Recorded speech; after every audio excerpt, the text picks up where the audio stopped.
Hi dear friends, welcome to chalk board stories. അപ്പൊ നമ്മുടെ ഇന്നത്തെ ടോപ്പിക് എന്ന് പറയുന്നത് 10ാം ക്ലാസ്സിലെ 6ാമത്തെ ചാപ്റ്റർ ആണ്. നിങ്ങൾ ജസ്റ്റ് ചെക്ക് ചെയ്യുക. നമ്മൾ 7ാമത്തെ ചാപ്റ്റർ ഓൾറെഡി ചെയ്തിട്ടുണ്ടായിരുന്നു. അത് കഴിഞ്ഞിട്ടാണ്, കാര്യം 7ാമത്തെ ചാപ്റ്ററിൽ നിന്ന് കുറച്ചധികം ക്വസ്റ്റ്യൻസ് കഴിഞ്ഞ പരീക്ഷയ്ക്ക് വന്നത് കൊണ്ടാണ് 7ാമത്തെ ചാപ്റ്റർ ജസ്റ്റ് ചെയ്തിട്ടത്. നമുക്ക് എന്ത് ചെയ്യാം, 6ാമത്തെ ചാപ്റ്റർ നോക്കാം. നിങ്ങൾ ക്ലാസ് കാണാത്തവരാണെങ്കിൽ 6 കഴിഞ്ഞിട്ട് 7 കണ്ടാൽ മതി കേട്ടോ, അപ്പോഴേ ഒരു കണക്ഷൻ കിട്ടുള്ളൂ. ഓക്കെ, അപ്പൊ നമുക്ക് നോക്കാം എന്താണ് ചാപ്റ്റർ. ഇപ്പൊ നമുക്കറിയാം SCRT ബേസ് ചെയ്ത് മാത്രമാണ് PSC ക്വസ്റ്റ്യൻസ് ചോദിക്കുന്നത്. കാര്യം അവർ പറഞ്ഞിരിക്കുന്നത് 5 മുതൽ 10 വരെയുള്ള SCRT എന്ന് പറഞ്ഞേക്കുന്നത് കൊണ്ട് തന്നെ ഇപ്പൊ 5 മുതൽ 10 വരെയല്ല, +1 +2 കൂടി കയറി ചോദിക്കുന്നുണ്ട്. ഓക്കെ, അപ്പൊ നമുക്ക് എന്ത് ചെയ്യാം, ക്ലാസ്സിലേക്ക് പോകാം. സ്വാതന്ത്ര്യത്തിനായുള്ള ബഹുജന മുന്നേറ്റം, ഇതാണ് ചാപ്റ്ററിന്റെ പേരെന്ന് പറയുന്നത്. അപ്പൊ സ്വാതന്ത്ര്യവുമായിട്ട് ബന്ധപ്പെട്ടുള്ള കാര്യങ്ങളാണ് നമ്മൾ പഠിക്കാൻ പോകുന്നത്. അപ്പൊ സ്വാതന്ത്ര്യം കിട്ടുന്നതിന് മുമ്പ് കുറെ അല്ലെ, നമുക്കറിയാം 47 നമുക്ക് സ്വാതന്ത്ര്യം കിട്ടുവാണെങ്കിലും അതെന്താ പെട്ടെന്നുണ്ടായൊരു കാര്യമല്ല അല്ലെ. ഒത്തിരി വർഷങ്ങളായിട്ട് ഓരോരുത്തരായിട്ട് അതിന്റെ പുറകെ ഒത്തിരി ഹാർഡ് വർക്ക് ചെയ്തിട്ടാണ് നമുക്ക് എന്ത് ലഭിച്ചത്, സ്വാതന്ത്ര്യം ലഭിച്ചത്. അപ്പൊ നമുക്ക് നോക്കാം എന്താണ് ആദ്യം തന്നെ പറഞ്ഞിരിക്കുന്നത്. മഹത്തായ വിചാരണ. ആരുടെ വിചാരണ നോക്കാലോ നമുക്ക്. Government circuit house, Ahmedabad, March 18, 2022. Session judge justice ZN ബ്രൂംഫീൽഡ്. പഠിച്ചു വെച്ചോ, ഈ പേരൊന്ന് പഠിച്ചു വെക്കണേ. പിന്നെ ആരായിരുന്നു prosecutor? Sir JD strongman, advocate general, Bombay. അവരുടെ ഒരു വിചാരണ പറയുവാണേ. നമുക്ക് നോക്കാം എന്താണെന്നുള്ളത്. പ്രതിക്ക് ബോധിപ്പിക്കാനുള്ള കാര്യങ്ങൾ കേട്ട ശേഷം എന്ത് പറഞ്ഞു ജഡ്ജി പറയുവാണ്. എന്താണ്? ജഡ്ജി ബ്രൂംഫീൽഡ് പ്രതിയെ വണങ്ങി തുടർന്ന് വിധി പ്രസ്താവിച്ചു. എന്താണ് പറയാൻ പോകുന്നത്? ഈ രാജ്യത്ത് ഒരു ന്യായാധിപന് നേരിടേണ്ടി വരുന്ന ഒരു പക്ഷേ ഏറ്റവും പ്രയാസമുള്ള കാര്യമാണ് ഈ കേസിൽ നീതിപൂർവമായ വിധി പ്രസ്താവിക്കുക എന്നത്. വ്യക്തികളെ നോക്കി വിധി പറയുക എന്നത് നിയമത്തിന്റെ കടമയല്ല. ഞാൻ ഇതുവരെ വിചാരണ ചെയ്തിട്ടുള്ളതും ഭാവിയിൽ വിചാരണ ചെയ്യാൻ ഇടയുള്ളതുമായ വ്യക്തികളിൽ നിന്നും വളരെ വ്യത്യസ്തനാണ് താങ്കൾ എന്ന വസ്തുത അവഗണിക്കാൻ കഴിയില്ല.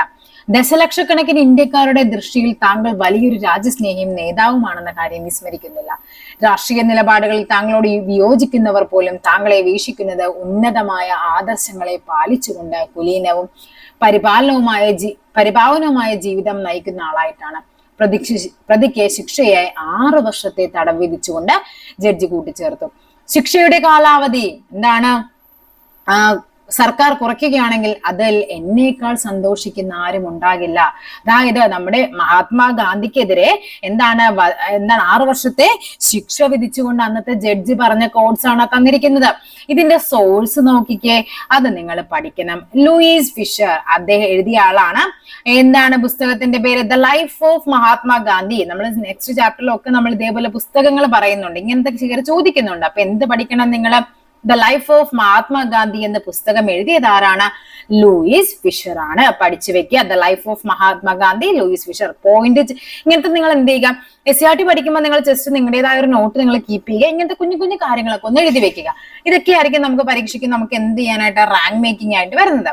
ഓക്കെ, നോക്കാം നമുക്ക്. നീതിപൂർവമായ വിധി പറയാൻ പ്രയാസകരമാണ്. ജഡ്ജി വിശേഷിപ്പിച്ച കേസിലെ വ്യത്യസ്തനും രാജ്യസ്നേഹിയുമായ പ്രതി നമ്മുടെ രാഷ്ട്രപിതാവ് മഹാത്മാഗാന്ധിയായിരുന്നു. ഇന്ത്യൻ സ്വാതന്ത്ര്യ സമരത്തെ ഒരു ബഹുജന പ്രസ്ഥാനമാക്കി മാറ്റിയത് അദ്ദേഹമാണ്. 1919 മുതൽ ഗാന്ധിജിയുടെ നേതൃത്വത്തിൽ മുന്നേറിയ ഇന്ത്യൻ സ്വാതന്ത്ര്യ സമര പ്രസ്ഥാനത്തിലെ ചില സുപ്രധാന സംഭവങ്ങളാണ് നമ്മൾ ഈ ചാപ്റ്ററിൽ എന്ത് ചെയ്യാനായിട്ട് പോകുന്നത്, പഠിക്കാനായിട്ട് പോകുന്നത്. കാരണം നമ്മുടെ ചാപ്റ്ററിൽ നമുക്ക് PSCയുടെ പോയിന്റ് ഓഫ് വ്യൂവില് മഹാത്മാഗാന്ധി എന്ന് പറയുന്ന ഒരു ടോപ്പിക്ക് തന്നെ നമുക്ക് എന്ത് ചെയ്യാനുണ്ട്, പഠിക്കാനുണ്ട്. അപ്പൊ അതുമായിട്ട് ബന്ധപ്പെട്ട ഈ ഒരു ചാപ്റ്റർ ഒക്കെ നമ്മൾ എന്ത് ചെയ്യണം, നല്ല വൃത്തിയായിട്ട് പഠിക്കേണ്ടതായിട്ടുണ്ട്. നോക്കാം. ഇന്റർനാഷണൽ കോൺഗ്രസിന്റെ രൂപീകരണവും ആദ്യകാല സമരങ്ങളും നിങ്ങൾ മുൻ ക്ലാസ്സിൽ പഠിച്ചിട്ടുണ്ടാവുമല്ലോ. പോട്ടെ, നമുക്ക് അതൊക്കെ പഠിക്കാം. ഗാന്ധിജി സ്വാതന്ത്ര്യ സമരത്തിന്റെ നേതാവായതോടെ കർഷകർ, തൊഴിലാളികൾ, സ്ത്രീകൾ, വിദ്യാർത്ഥികൾ തുടങ്ങി സമൂഹത്തിലെ വിവിധ ഭാഗങ്ങൾ വിവിധ വിഭാഗങ്ങൾ സമരങ്ങൾ സജീവമായി. സമൂഹത്തിലെ വിവിധ വിഭാഗങ്ങളെ ഒന്നിച്ച് അണിനിരത്തിക്കൊണ്ട് മാത്രമേ ബ്രിട്ടീഷ് സാമ്രാജ്യത്തെ എതിരിടാൻ കഴിയുകയുള്ളൂ എന്ന യാഥാർത്ഥ്യം ഗാന്ധിജിക്ക് അറിയുമായിരുന്നു. ഇവിടെ നമുക്ക് കാര്യമായിട്ടൊന്നും പഠിക്കാനില്ല, നമുക്ക് ഇവിടെയും കൂടി നോക്കാം. ദക്ഷിണാഫ്രിക്ക എന്ന രാഷ്ട്രീയ കളരി. അതായത് നമുക്കറിയാം ഗാന്ധിജി അഡ്വക്കേറ്റ് ആയിട്ട് പ്രാക്ടീസ് ചെയ്തിരുന്നത് ദക്ഷിണാഫ്രിക്കയിലായിരുന്നു. അവിടെ വെച്ചിട്ടാണ് അദ്ദേഹം എന്ത് ചെയ്യുന്നത് അല്ലെ, ഈ ഒരു സമരത്തിലോട്ടൊക്കെ തിരിയാനുള്ള റീസൺ എന്ന് പറയുന്നത് അവിടെയായിരുന്നു. ഗാന്ധിജി എന്ന രാഷ്ട്രീയ നേതാവിനെ രൂപപ്പെടുത്തിയത് ദക്ഷിണാഫ്രിക്കയായിരുന്നു. 20 വർഷക്കാലം ഗാന്ധിജി ദക്ഷിണാഫ്രിക്കയിൽ ചെലവഴിച്ചു. ദാദാ അബ്ദുള്ള ജവേരി എന്ന ഗുജറാത്തി കുടിയേറ്റ കച്ചവടക്കാരന് നിയമസഹായിയായിട്ടാണ് ഗാന്ധിജി അവിടെ പ്രവർത്തിച്ചിരുന്നത്. ഓക്കെ, അക്കാലത്ത് ദക്ഷിണാഫ്രിക്കയിലെ വെള്ളക്കാരിൽ നിന്നും ഏഷ്യക്കാരും കറുത്തവർഗക്കാരും നേരിടേണ്ടി വരുന്ന വംശീയ വിവേചനങ്ങൾക്കെതിരെ ഗാന്ധിജി സമരം നയിച്ചു. അഹിംസയിൽ അധിഷ്ഠമായ തന്റെ സത്യാഗ്രഹ സമരരീതിക്ക് ഗാന്ധിജി രൂപം കൊടുത്തത് ദക്ഷിണാഫ്രിക്കയിൽ വെച്ചാണ്.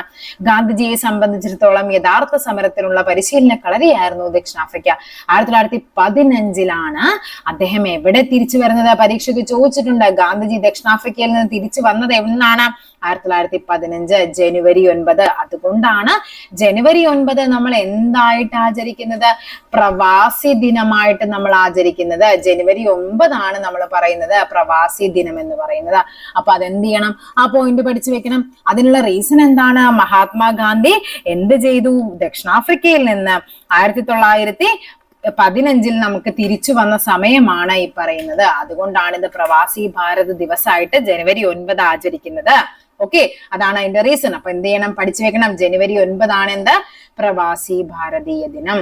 ഓക്കെ, ജനുവരി 9 പഠിച്ചു വെക്കേണ്ട പോയിന്റ് ആണ്. 1915 ഗാന്ധിജി ദക്ഷിണാഫ്രിക്കയിൽ നിന്ന് തിരിച്ചു വന്നതിന്റെ ഓർമ്മയ്ക്കായിട്ടാണ്. ഇനിയാണ് നമുക്ക് പഠിക്കേണ്ട പോയിന്റുകളിലേക്ക് കയറുന്നത്. ചമ്പാരൻ മുതൽ ഗേദ വരെ. നമുക്കറിയാം ഗാന്ധിജിയുമായിട്ട് ബന്ധപ്പെട്ട് നമ്മൾ പഠിക്കുന്നതാണ് അല്ലെ? ചമ്പാരൻ സത്യാഗ്രഹം, അല്ലെ? അഹമ്മദാബാദ് തുണിമില്ല് സമരം, ഗേദ സത്യാഗ്രഹം എന്നൊക്കെ പറഞ്ഞ് നമ്മൾ പഠിക്കുന്നുണ്ട്. ഇതിന്റെ എല്ലാത്തിന്റെയും വർഷവും അതിന്റെ റീസണും നമ്മൾ പഠിച്ചിരിക്കണം. ദക്ഷിണാഫ്രിക്കയിൽ നിന്ന് ഇന്ത്യയിൽ തിരിച്ചെത്തിയ ഗാന്ധിജി ആദ്യം ശ്രദ്ധ പതിപ്പിച്ചത് പ്രാദേശിക സമരങ്ങളിലായിരുന്നു. ഓക്കെ, 1917 ബീഹാറിലെ ചമ്പാരനിൽ. അപ്പൊ എന്നാണ് ചമ്പാരൻ സത്യാഗ്രഹം? പഠിച്ചു വെച്ചോ? വർഷം 1917. ഓക്കെ, ചമ്പാരൻ എന്നാണ്? 1917. നീലം കർഷകരുടെ പ്രശ്നങ്ങളിൽ അദ്ദേഹം ഇടപെട്ടു. എന്താണ് പറയുന്നത്? ചമ്പാരൻ ജില്ലയിലെ നീലം കർഷകരുടെ, ചമ്പാരൻ സ്വദേശിയായിരുന്ന രാജ്കുമാർ ശുക്ല. അപ്പൊ ചമ്പാരൻ സത്യാഗ്രഹവുമായി ബന്ധപ്പെട്ട പ്രാദേശിക നേതാവാണ് ആര്? രാജ്കുമാർ ശുക്ല. അവിടെ എത്തിയത് നീലം കർഷകരെ യൂറോപ്യന്മാരായ തോട്ടമുടമകൾ ചൂഷണം ചെയ്തിരുന്നു. ഗാന്ധിജിയുടെ ഇടപെടലെ തുടർന്ന് കർഷകരുടെ പ്രശ്നങ്ങൾ പഠിക്കാൻ അദ്ദേഹം കൂടി ഉൾപ്പെട്ട ഒരു കമ്മീഷനെ ബ്രിട്ടീഷ് ഭരണകൂടം നിയോഗിച്ചു. തൽഫലമായി കർഷകരുടെ പ്രശ്നങ്ങൾ കുറേയേറെ പരിഹരിക്കപ്പെട്ടു. അപ്പൊ ഏതാണ് ആദ്യം വന്നത്? ഏതായിരുന്നു? ചമ്പാരൻ സത്യാഗ്രഹമാണ്. 1917. അതുമായിട്ട് ബന്ധപ്പെട്ട ലോക്കൽ നേതാവാണ് രാജ്കുമാർ ശുക്ല. എന്തായിരുന്നു? നീലം കർഷകർ. അതായത് ഇത്ര ഉണ്ടായിരുന്നുള്ളൂ. അതായത് ഈ പറയുന്ന ഇത്ര പെർസെന്റേജ് എന്ത് ചെയ്യണം? നീലം കൃഷി ചെയ്യണമെന്നൊക്കെ ഒരു റൂൾ ഉണ്ടായിരുന്നു. അതുമായിട്ട് ബന്ധപ്പെട്ടിട്ടായിരുന്നു. അപ്പൊ 1917 ചമ്പാരൻ സത്യാഗ്രഹം എവിടെയാണ്? ബീഹാറിലെ ചമ്പാരൻ ജില്ലയിലെ കർഷകരുടെ പ്രശ്നങ്ങളായിരുന്നു. നെക്സ്റ്റ് നമുക്ക് നോക്കാം 1918. ഓക്കെ, 18 എന്താണ് സംഭവിച്ചത്? 18 ഗുജറാത്തിലെ അഹമ്മദാബാദ് തുണിമില്ല് തൊഴിലാളികളുടെ സമരം. അപ്പൊ 1918 എന്ത് വന്നു? അഹമ്മദാബാദ് തുണിമില്ല് സമരം. എന്താണ് കാരണം? വേതന വർധനവ് ആവശ്യപ്പെട്ടായിരുന്നു അവർ സമരം നടത്തിയത്. ഗാന്ധിജി ഉപവാസം ആരംഭിക്കുകയും തൊഴിലാളികൾക്ക് വേതന വർധനവ് നൽകുകയും ചെയ്തു. അപ്പൊ എന്ത് പഠിച്ചു? അഹമ്മദാബാദ് സമരം. നിങ്ങൾ ഇങ്ങനെ പഠിച്ചു വെക്കണേ. അഹമ്മദിന്റെ ചാമ്പ കേടാണെന്ന് പഠിക്കണം. ചാമ്പ ഗേഡ എന്ന് പഠിക്കണം. അതായത് അഹമ്മദ്, ചാമ്പ, ഗേദ എന്ന് പഠിച്ചു വെക്കുക. ഇത് രണ്ടും എന്താണ്? 18. ഓക്കെ, ഇത് മാത്രമാണ് എന്ത് 17 വരുന്നത്. അപ്പൊ അഹമ്മദിന്റെ ചാമ്പ കേടാണ്. ഏതൊക്കെയാണ്? അഹമ്മദാബാദ് 18, ഏറ്റവും 18, നടുക്ക് 17 ഓർത്തിരിക്കുക. ഓക്കെ, അപ്പൊ നമുക്ക് നോക്കാം. ഗാന്ധിജി ഉപവാസം ആരംഭിക്കുകയും അങ്ങനെയാണ്. അപ്പൊ അഹമ്മദാബാദ് തുണിമില്ല് സമരം എന്ന് പറയുന്നത് എന്താണ്? അവിടുത്തെ തുണിമില്ല് തൊഴിലാളികളുടെ സമരം. 1918 അഹമ്മദാബാദിൽ ഗാന്ധിജി പങ്കെടുക്കുന്ന എന്തിനു വേണ്ടിയിട്ടാണ്? തുണിമില്ല് തൊഴിലാളികളുടെ സമരത്തിനായിട്ടാണ്. നെക്സ്റ്റ് നോക്കാം. 1918 തന്നെ ഗുജറാത്തില് ഗേദയില്. ഓക്കെ, അപ്പൊ എവിടെയാണ്? 18 ചമ്പാരൻ എവിടെയാണ്? ബീഹാറാണ്. അഹമ്മദാബാദ് എവിടെയാണ്? ഗുജറാത്താണ്. ഗേദ എവിടെയാണ്? അതും ഗുജറാത്താണ്. ഓക്കെ, അവിടെ എന്താണ്? 1918 കർഷകർക്ക് വേണ്ടി ഗാന്ധിജി സമരം നടത്തി. പ്രകൃതിക്ഷോഭം മൂലം കൃഷിനാശം ഉണ്ടായ ഗേദയിൽ എന്താണ്? കർഷകർക്ക് നികുതി അടക്കാൻ കഴിഞ്ഞിരുന്നില്ല. നികുതി ഇളവ് ആവശ്യപ്പെട്ടുകൊണ്ട് കർഷകർ സമരം തുടങ്ങി.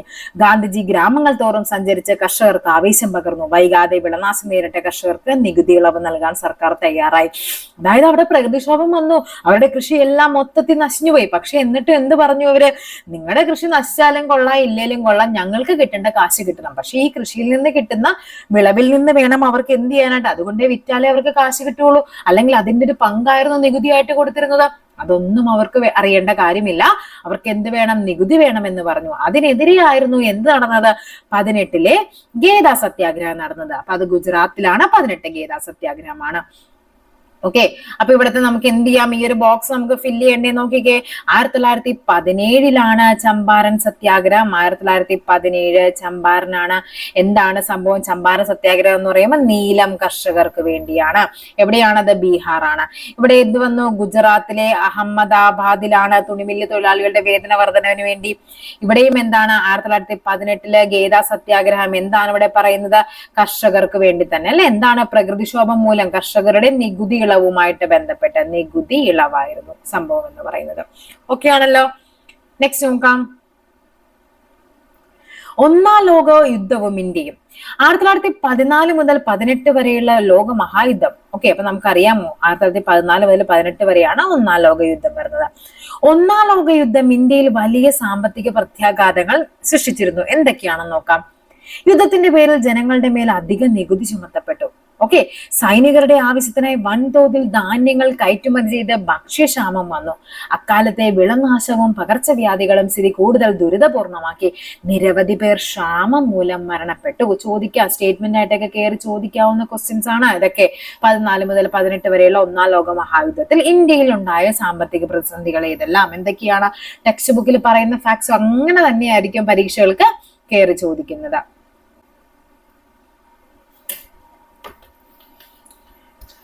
നെക്സ്റ്റ് നോക്കാം നമുക്ക്. അടിച്ചമർത്തലുകൾക്കെതിരായ പോരാട്ടം. അതായത് ഒന്നാം ലോക മഹായുദ്ധം എന്നിട്ട് നമുക്കറിയാം ഇന്ത്യ എന്താണ് ശക്തി പ്രാപിച്ച ഇന്ത്യൻ സ്വാതന്ത്ര്യ സമരം. ആ സമയത്താണ് ശരിക്കും ഈ സ്വാതന്ത്ര്യ സമരമൊക്കെ കുറച്ചും കൂടി ആർജവമാകുന്നത്. 1919 അവരെന്ത് ചെയ്യുന്നുണ്ട്? ഇതിനെ അടിച്ചമർത്താനായിട്ട് ബ്രിട്ടീഷ് ഭരണകൂടം ചില നടപടികൾ കൊണ്ടുവരുന്നു. അതിനെയാണ് നമ്മൾ പറയുന്നത് 1919. എന്താണ്? Rowlatt act. പഠിച്ചു വെക്കേണ്ടതാണ്, വർഷം എപ്പോഴും ചോദിക്കുന്നതാണ്. എന്താണ് റൗലറ്റ് ആക്ട് എന്ന് പറഞ്ഞാൽ? വാറന്റ് ഇല്ലാതെ ആരെയും എന്ത് ചെയ്യാൻ പറ്റും? അറസ്റ്റ് ചെയ്യാം. ഇമ്പോർട്ടന്റ് ആണ്. വിചാരണ കൂടാതെ ആരെയും ജയിലിലടക്കാം, അറസ്റ്റ് ചെയ്ത് കൊണ്ടുപോകാം, അവരെ കൊണ്ട് ജയിലിലടക്കാം. അതിന് ആരും ആരോടും ചോദിക്കേണ്ട അവസ്ഥയില്ല. ഇതിനെയാണ് നമ്മൾ പറയുന്നത് റൗലറ്റ് ആക്ട് എന്ന് പറയുന്നത്. പൗരാവകാശങ്ങളെ തടയുന്ന ഈ നിയമത്തിനെതിരെ 1919 ഏപ്രിൽ 6 ഗാന്ധിജി ഒരു ദേശീയ ഹർത്താലിന് ആഹ്വാനം ചെയ്തു. ഇതിന്റെ പ്രചരണത്തിനായി സത്യഗ്രഹ സഭ രൂപീകരിക്കുകയുണ്ടായി. ഓക്കെ, സത്യഗ്രഹ സഭ. ഹർത്താലിൽ വലിയ ജനപങ്കാളിത്തം ഉണ്ടായിരുന്നു. ഏറ്റവും വിസ്മയവാഹമായ കാഴ്ചയെന്നാണ് ഈ ദേശീയ ഹർത്താലിനെ ഗാന്ധിജി വിശേഷിപ്പിച്ചത്. പഞ്ചാബ്, ലാഹോർ എന്നിവിടങ്ങളിൽ റൗലറ്റ് നിയമത്തിനെതിരായി സമരം ശക്തമായിരുന്നു. പഞ്ചാബിലെ ജനകീയ നേതാക്കളായ ഡോക്ടർ സത്യപാൽ, സെയ്ഫുദ്ദീൻ കിച്ലു എന്നിവരെ അറസ്റ്റ് ചെയ്ത് ജയിലിലടച്ചു. അമൃത്സറിൽ പട്ടാള നിയമം പ്രഖ്യാപിക്കുകയും ചെയ്തു. അങ്ങനെ നേതാക്കളുടെ അറസ്റ്റിൽ പ്രതിഷേധിക്കാൻ വേണ്ടി 1919 ഏപ്രിൽ 13 എന്നാണ് 1919 ഏപ്രിൽ 13 എന്ത് സംഭവിക്കുന്നുണ്ട്? ജാലിയൻ വാലാബാഗ് കൂട്ടക്കൊല അല്ലെ. എന്താണ് ജാലിയൻ വാലാബാഗ് കൂട്ടക്കൊല എന്ന് പറയുന്നത്? എന്തായിരുന്നു നമ്മൾ പഠിച്ചിട്ടുണ്ടല്ലോ. അതായത് ഈ സത്യപാൽ, സെയ്ഫുദ്ദീൻ കിച്ലുവിനെയും സത്യപാലിനെയൊക്കെ അറസ്റ്റ് ചെയ്തു. അപ്പൊ ആൾക്കാരെല്ലാരും കൂടി ചേർന്നിട്ട് ഇങ്ങനെ എല്ലാ സൈഡും എന്താണ് ചുറ്റുമായിട്ട് ലോക്കായിട്ടുള്ള ഒരു റൂമിലേക്ക്, അതായത് ഇങ്ങനെ ഒരു ഡോറ് മാത്രമുള്ള ആ ഒരു സ്ഥലത്തേക്ക് അവരെന്ത് ചെയ്തു? എല്ലാരും കൂടി തമ്പടിച്ചിരുന്ന് ചർച്ച ചെയ്തുകൊണ്ടിരിക്കുകയായിരുന്നു. ആ സമയത്തേക്ക് അവിടെ എത്തിയ സൈനിക ഉദ്യോഗസ്ഥനായ ആരായിരുന്നു? General Reginald. ആരാണ്? ജനറൽ റെജിനാൾഡ് എന്ന് പറയുന്ന ആ ഒരു ബ്രിട്ടീഷ് ഉദ്യോഗസ്ഥന്റെ നിർദ്ദേശപ്രകാരം അങ്ങോട്ടേക്ക് വെടിവെക്കുക. അതായത് അവർ ഒറ്റ പ്രവേശന കവാടം മാത്രമേ ഉള്ളൂ. അപ്പൊ ഇവിടെ അവര് ഇങ്ങനെ വന്നു നിന്നിട്ട് മൊത്തം വെടിവെച്ച് കഴിഞ്ഞാൽ ഇവർക്ക് എങ്ങോട്ടെങ്കിലും ഓടി രക്ഷപ്പെടാൻ പറ്റുമോ? ഇല്ല. ആ ഒരു സമയത്ത് എന്താണ്? ഒരു മുന്നറിയിപ്പും ഇല്ലാതെ വെടിവെപ്പ് നടന്നു. ഏകദേശം വെടിവെപ്പില് സർക്കാരിന്റെ കണക്ക് പ്രകാരം തന്നെ 329 പേരാണ് അവിടെ മരിച്ചത്. സ്വാഭാവികമായിട്ടും എന്താണ് 1000-ലധികം പേർ തമ്പടിച്ചിരുന്ന സ്ഥലത്ത് സർക്കാർ കണക്ക് കുറച്ചേ പറയുള്ളൂ. അപ്പൊ എത്രയോ പേരായിരിക്കും അവിടെ മരിച്ചിരിക്കുന്നത്. കണ്ട, ഇത് അതിന്റെ ആ ഒരു ജാലി വെടിവെപ്പിന്റെ ഫലമായി ചുമരുകളുണ്ടായ ദ്വാരങ്ങളാണ്. ഇവിടെയൊക്കെ ദ്വാരങ്ങൾ ഉണ്ടായിട്ടുണ്ട്. അപ്പൊ ഫുള്ളി ക്ലോസ്ഡ് ആയ ഒരു സ്ഥലമായിരുന്നു. അവിടെയാണ് ഇവര് മരിക്കുക. അപ്പൊ എന്താണ് 1919 ഏപ്രിൽ 13 പഞ്ചാബ്, അമൃത്സർ, ജാലിയൻ വാലാബാഗ്. പഠിക്കേണ്ട പോയിന്റ് അത്രയുമാണ്. ഓക്കെ, നെക്സ്റ്റ് നമുക്ക് നോക്കാം ഹണ്ടർ കമ്മീഷൻ. അപ്പൊ നമുക്ക് പഠിക്കാറുണ്ട് ജാലിയൻ വാലാബാഗ് കൂട്ടക്കൊലയെ പറ്റി അന്വേഷിക്കാൻ നിയോഗിച്ച കമ്മീഷൻ ആയിരുന്നു എന്താ? ഹണ്ടർ കമ്മീഷൻ എന്ന് പറയുന്നത്. റിപ്പീറ്റഡ് ക്വസ്റ്റ്യൻ ആണ് ഹണ്ടർ കമ്മീഷൻ. ജാലിയൻ വാലാബാഗ് ഉൾപ്പെടെയുള്ള സംഭവങ്ങളെ അന്വേഷിക്കാൻ ബ്രിട്ടീഷ് ഗവൺമെന്റ് നിയമിച്ച കമ്മീഷൻ ആയിരുന്നു ഹണ്ടർ കമ്മീഷൻ. ഹണ്ടർ കമ്മീഷന് മുമ്പാകെ ഹാജരായ ജനറൽ ഡയറിനോട് കമ്മീഷൻ ചോദിച്ചു ചോദിച്ച ചോദ്യങ്ങളും ഉത്തരങ്ങളും ഒക്കെ ഇങ്ങനെയായിരുന്നു. ചോദ്യം എന്താണ്? ജനം കൂടുതലായി നിൽക്കുന്ന സ്ഥലം നോക്കി നിങ്ങൾ വെടിവെപ്പിന് ദിശ മാറ്റിക്കൊണ്ടിരുന്നു, ശരിയാണോ? ശരിയാണ്. പ്രവേശന കവാടം വലുതും കവചിത വാഹനങ്ങൾക്ക് പ്രവേശിക്കാൻ കഴിയുന്നതുമായിരുന്നെങ്കിൽ നിങ്ങൾ അവ ഉപയോഗിക്കുമായിരുന്നു. ഒരു പക്ഷേ ആകാം. എന്താണ്? കമ്മീഷന് മുമ്പാകെ ഡയറിങ്ങിനെ സാക്ഷ്യപ്പെടുത്തി എല്ലാവരെയും വധിക്കാൻ ഞാൻ തീരുമാനിച്ചതായിരുന്നു. അപ്പൊ ജനറൽ അയാൾ പറയാണ്, ഞാൻ ഓൾറെഡി എന്താണ് ഇവരെല്ലാവരെയും കൊല്ലാൻ വേണ്ടി തന്നെയാണ് ചെയ്തത്. സോ എനിക്കതില് വലിയ പശ്ചാത്താപമൊന്നും ഉണ്ടായിരുന്നില്ല. ഇതും ഏതാണ്? ലൈഫ് ഓഫ് മഹാത്മാഗാന്ധി എന്ന് പറയുന്ന ലൂയിസ് ഫിഷറിന്റെ പുസ്തകത്തിൽ നിന്നാണ്. അപ്പൊ പഠിച്ചു വെച്ച life of Mahatma Gandhi Louis Fischer ആണ്. ഓക്കെ, അപ്പൊ ജാലിയൻ വാലാബാഗ് കൂട്ടക്കൊലയെ പറ്റി പഠിക്കാൻ നിയോഗിച്ച കമ്മീഷനാണ് ഇത് ഹണ്ടർ കമ്മീഷൻ എന്ന് പറയുന്നത്. ജാലിയൻ വാലാബാഗ് കൂട്ടക്കൊലയ്ക്ക് കാരണമായ നിയമം ഏതായിരുന്നു? റൗലറ്റ് ആക്ട് 1919 ആണ്. ബഹുജന സമരത്തിലേക്ക്. റൗലറ്റ് നിയമത്തിനെതിരായ സമരം സ്വാതന്ത്ര്യ സമരത്തിലെ ഒരു വഴിത്തിരിവായിരുന്നു. എന്നാൽ അത് പ്രധാനമായും നഗരങ്ങളിലായിരുന്നു ഉണ്ടായിരുന്നത്. അപ്പൊ എന്ത് ചെയ്യണം? നമുക്ക് നഗരങ്ങളിൽ മാത്രം, കാര്യം നമുക്കറിയാം ഇന്ത്യയിൽ എന്ന് പറയുന്ന ഏറ്റവും കൂടുതൽ ഗ്രാമങ്ങളായിരുന്നു. അപ്പൊ നഗരപ്രദേശങ്ങളിൽ മാത്രം ആ ഒരു സമരം നടന്നിട്ടോ അതിന്റെ ഒരു വന്നിട്ടോ കാര്യമില്ല, ഗ്രാമങ്ങളിലേക്കും കൂടി എത്തണം. അതിനായിട്ട് ഗാന്ധിജിക്ക് മനസ്സിലായി ഇത് സംഭവം ഇങ്ങനെ പോയാൽ ശരിയാവില്ല എന്ന് പുള്ളിക്ക് മനസ്സിലാവുകയും എന്ത് ചെയ്തു? ഗാന്ധിജി അപ്പൊ ഗ്രാമങ്ങളിലേക്ക് വ്യാപിക്കണമെങ്കിൽ അതിനു മുമ്പ് എന്ത് വേണം? നമ്മുടെ ഹിന്ദു മുസ്ലിം ഐക്യം ശക്തിപ്പെടുത്തണമെന്ന് ഗാന്ധിജി തീരുമാനിക്കും. അങ്ങനെയാണ് ആ സമയത്ത് വളരെയധികം മൊത്തത്തിലെ ലോക ശ്രദ്ധ പിടിച്ചു പറ്റിയിരുന്ന ആ ഒരു ഖിലാഫത്ത് പ്രസ്ഥാനത്തിന്റെ ആ ഒരു പ്രശ്നം ഗാന്ധിജി ഏറ്റെടുക്കുകയാണ്. അങ്ങനെയാണ് ആരൊക്കെ? സഹോദരന്മാരായ മുഹമ്മദ് അലിയും ഷൗക്കത്ത് അലിയും, പഠിച്ചു വെക്കണം, ചോദിച്ചിട്ടുണ്ട്. മുഹമ്മദ് അലിയും ഷൗക്കത്ത് അലിയുമായിരുന്നു ഇന്ത്യയിലെ ഖിലാഫത്ത് പ്രസ്ഥാനങ്ങൾക്ക് നേതൃത്വം നൽകിയത്. അപ്പൊ നമുക്ക് നോക്കണ്ടേ എന്താണ് ഖിലാഫത്ത് പ്രസ്ഥാനം എന്ന് പറയുന്നത്? അതായത് ഇത്രയേ ഉള്ളൂ സംഭവം. ഒന്നാം ലോക മഹായുദ്ധം ജയിച്ചു കഴിഞ്ഞപ്പോഴേക്കും അവരുടെ വിജയികൾ എന്ത് ചെയ്തു? തുർക്കിയുമായിട്ട് ഒരു സെഫ്രസ് ഉടമ്പടി. അപ്പൊ ഉടമ്പടി എന്താന്ന് പേര് പഠിക്കണം. ഒന്നാം ലോക മഹായുദ്ധാനന്തരം ഒന്നാം ലോക മഹായുദ്ധത്തിലെ വിജയികളും തുർക്കിയുമായി ഒപ്പുവെച്ച ഉടമ്പടിയാണ് സെഫ്രസ് ഉടമ്പടി. പഠിച്ചു വെക്കണം. ഓക്കെ, ഇത് പ്രകാരം തുർക്കി ഭരണാധികാരിയും ഇസ്ലാമിക ലോകത്തിന്റെ ആത്മീയ നേതാവുമായിരുന്ന ഖലീഫയുടെ അധികാരങ്ങളെല്ലാം നഷ്ടമാകാൻ തുടങ്ങി. അങ്ങനെ ഈ പറയുന്ന ഖലീഫയുടെ അധികാരങ്ങൾ പുനഃസ്ഥാപിക്കാൻ വേണ്ടിയിട്ടാണ് എന്ത് തുടങ്ങിയത്? ഖിലാഫത്ത് പ്രസ്ഥാനം ആരംഭിക്കുന്നത്. മനസ്സിലായില്ലേ? അപ്പൊ എന്താണ് ഖിലാഫത്ത് പ്രസ്ഥാനം എന്നും എന്തിനാണത് വന്നതെന്നും എങ്ങനെയാണത് ഇന്ത്യയിലേക്ക് വന്നതെന്നും മനസ്സിലായല്ലോ. നെക്സ്റ്റ് നോക്കാം, നിസ്സഹകരണത്തിലൂടെ ഒരു പോരാട്ടം. ഖിലാഫത്ത് കമ്മിറ്റിയുടെയും ഇന്റർനാഷണൽ കോൺഗ്രസിന്റെയും നേതൃത്വത്തിൽ അക്രമരഹിതമായ ഒരു നിസ്സഹകരണ സമരം ആരംഭിച്ചു. എന്തൊക്കെയായിരുന്നു നിസ്സഹകരണ സമരത്തിന്റെ ലക്ഷ്യങ്ങൾ, രീതികൾ? ഇത് ചോദിച്ചിട്ടുണ്ട്, ഇതും ചോദിച്ചിട്ടുള്ളതാണ്. എന്തൊക്കെയായിരുന്നു? എല്ലാത്തിലും സഹകരിക്കാതിരിക്കുക, അതായിരുന്നു മെയിൻ ആയിട്ടുള്ള കാര്യം. എന്തൊക്കെയാണെന്ന് നോക്കാം. ബ്രിട്ടീഷ് ഭരണകൂടം നൽകിയ പദവികളൊക്കെ തിരിച്ചു കൊടുത്തു. ഓക്കെ, നമ്മൾ പറഞ്ഞു സർ പദവി തിരിച്ചു കൊടുക്കുന്നുണ്ട്. അങ്ങനെ നമ്മൾ കുറെ പറയുന്നുണ്ട്. ഗാന്ധിജി കൊടുക്കുന്നുണ്ട്, അതേപോലെ ചേറ്റൂർ ശങ്കരൻ അദ്ദേഹം ഒക്കെ എന്ത് ചെയ്യുന്നുണ്ട്? അദ്ദേഹത്തിന് ലഭിച്ച പദവികളൊക്കെ തിരിച്ചു കൊടുക്കുന്നുണ്ട്. എക്സിക്യൂട്ടീവ് വൈസ്രോയുടെ പദവിയൊക്കെ കൊടുക്കുന്നുണ്ട്. സർക്കാർ ഉദ്യോഗങ്ങൾ രാജിവെക്കുക, അഭിഭാഷകർ കോടതികൾ ബഹിഷ്കരിക്കുക, വിദ്യാർത്ഥികൾ ബ്രിട്ടീഷ് വിദ്യാലയങ്ങൾ ബഹിഷ്കരിക്കുക, വിദേശ വസ്തുക്കൾ ബഹിഷ്കരിക്കുക, നിയമനിർമ്മാണ സഭകൾ ബഹിഷ്കരിക്കുക. ഇതൊക്കെയായിരുന്നു പ്രധാനമായിട്ടും നിസ്സഹകരണ സമരത്തിന്റെ കാര്യങ്ങൾ എന്ന് പറയുന്നത്. ഓക്കെ, നോക്കാം നമുക്ക്. സാമുദായിക സൗഹാർദ്ദം ശക്തിപ്പെടുത്തുക, സ്വദേശി വസ്തുക്കൾ ഉപയോഗിക്കുക, ഖാദി പ്രചരിപ്പിക്കുക, ദേശീയ വിദ്യാലയങ്ങൾ സ്ഥാപിക്കുക എന്നിവയും. അതായത് കുറെ കാര്യങ്ങൾ എന്ത് ചെയ്തു? അവരെ റിജക്ട് ചെയ്തപ്പോ അവർ നമ്മുടേതായ ഇന്ത്യയുടേതായ തനതായ കുറെ കാര്യങ്ങൾ അവർ എന്ത് ചെയ്തു? പ്രോത്സാഹിപ്പിച്ചു. അങ്ങനെയാണ് ഖാദി പ്രചരിപ്പിക്കുന്നത്. സ്വദേശി വസ്തുക്കൾ, വിദേശ വസ്തുക്കളൊക്കെ ബഹിഷ്കരിക്കുമ്പോൾ അവർക്ക് എന്ത് ചെയ്യണം? ഒരു വസ്തുവിനെ ബഹിഷ്കരിച്ചു കഴിഞ്ഞാൽ അതിന് പകരമായിട്ട് എനിക്കൊരു സാധനം വേണമല്ലോ. അപ്പൊ അവർ എന്ത് ചെയ്തു? ഈ പറയുന്ന നമ്മളെ സ്വദേശി വസ്തുക്കൾക്ക് അവർക്ക് ഇമ്പോർട്ടൻസ് കൊടുത്തു. വിദ്യാർത്ഥികള് ബ്രിട്ടീഷ് സ്കൂളുകൾ ബഹിഷ്കരിക്കുമ്പോൾ എന്ത് ചെയ്യണം? സ്വാഭാവികമായിട്ടും നമുക്ക് ദേശീയ നിലവാരത്തിലുള്ള സ്കൂളുകൾ വേണം. അങ്ങനെ ദേശീയ നിലവാരത്തിലുള്ള സ്കൂളുകളൊക്കെ സ്ഥാപിക്കാൻ തുടങ്ങി. നിസ്സഹകരണ സമരത്തിന്റെ സന്ദേശവുമായി ഗാന്ധിജിയും അലി സഹോദരങ്ങളും മുഹമ്മദ് അലിയും ഷൗക്കത്ത് അലിയും രാജ്യത്തിന്റെ വിവിധ ഭാഗങ്ങളിൽ സന്ദർശിച്ചു. ഓക്കെ, ജനങ്ങളെ നേരിൽ കണ്ട് സംസാരിക്കുകയൊക്കെ ചെയ്തു. ഈ സന്ദർശനങ്ങൾ സ്വാതന്ത്ര്യ സമരം സാധാരണക്കാരൻ്റെത് കൂടിയാണെന്ന തിരിച്ചറിവ് ജനങ്ങളിൽ ഉണ്ടാക്കുവാൻ സഹായകമായി.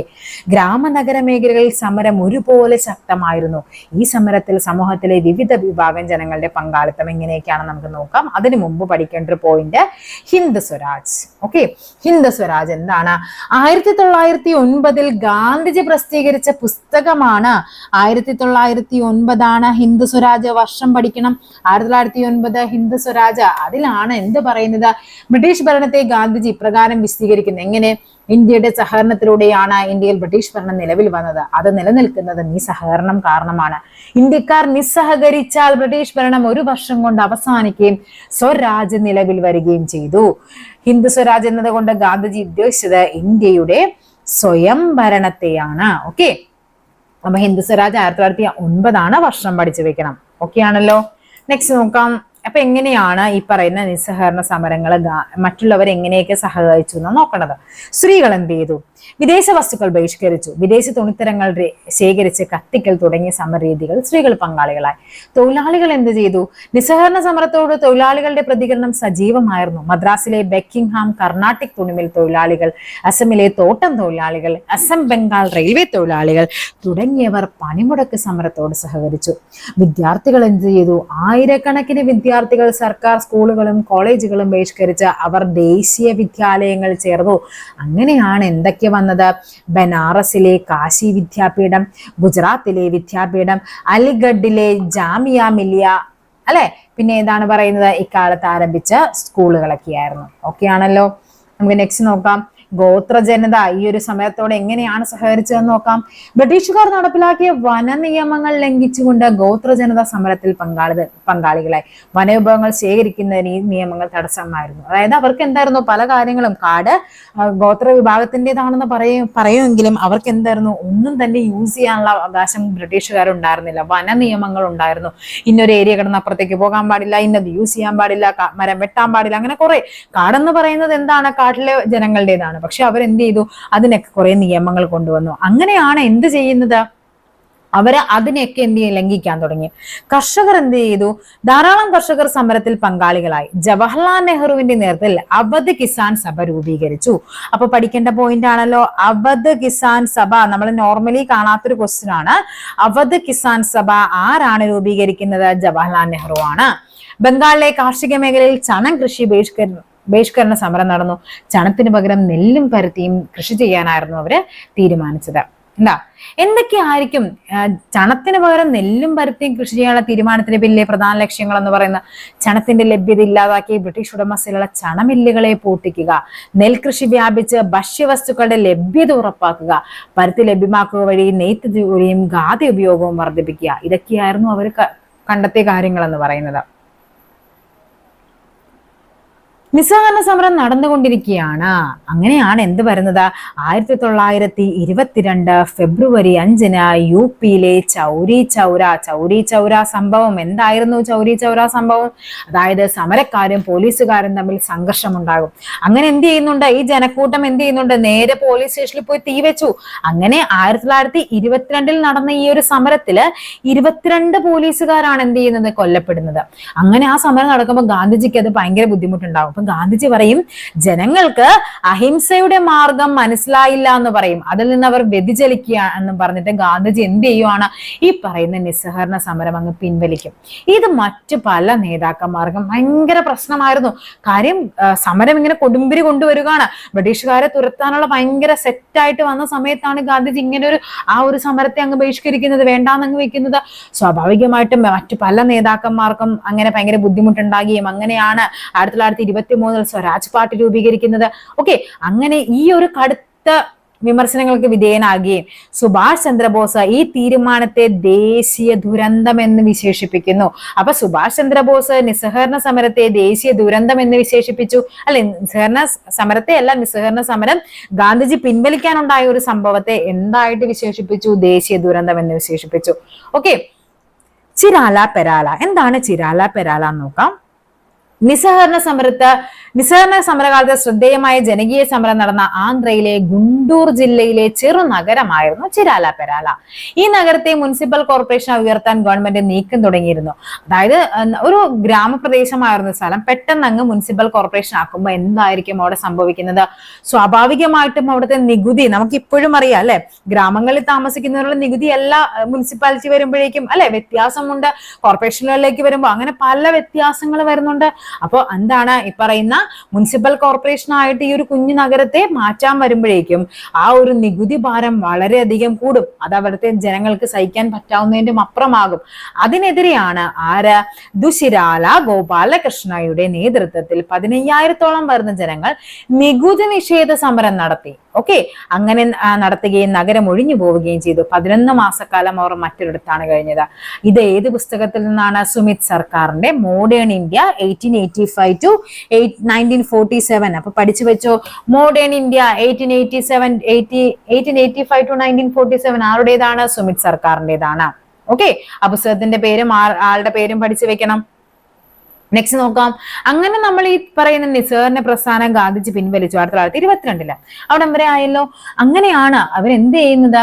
പിന്നീട് എന്ത് ചെയ്യുന്നുണ്ട്? ഗാന്ധിജിയെ വിചാരണ, അതാണ് നമ്മൾ ആദ്യം വായിക്കുന്നില്ലേ, ഗാന്ധിജിയെ വിചാരണ ചെയ്യുകയും 6 വർഷത്തെ തടവിന് ഗാന്ധിജിയെ ശിക്ഷിക്കുകയും ചെയ്യുന്നുണ്ട്. ഇതാണ് നമ്മൾ ഫസ്റ്റ് വായിച്ച ആ ഒരു കോട്ടിംഗ് എന്ന് പറയുന്നത്.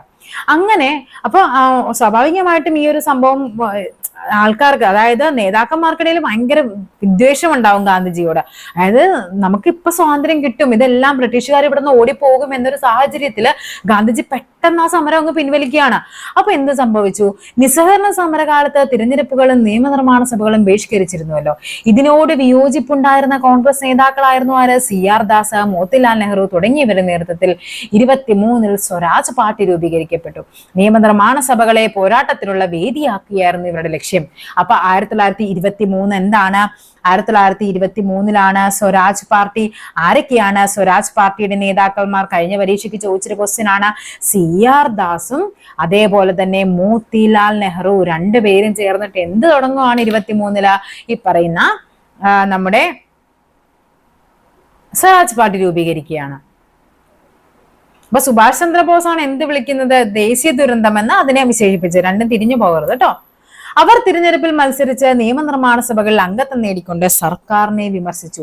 നിയമനിർമ്മാണ സഭകളിൽ സർക്കാരിന്റെ ജനവിരുദ്ധ നയങ്ങളെ തുറന്നു കാണിക്കാൻ ആർക്ക് പറ്റി? സ്വരാജ് പാർട്ടിക്ക് കഴിഞ്ഞു.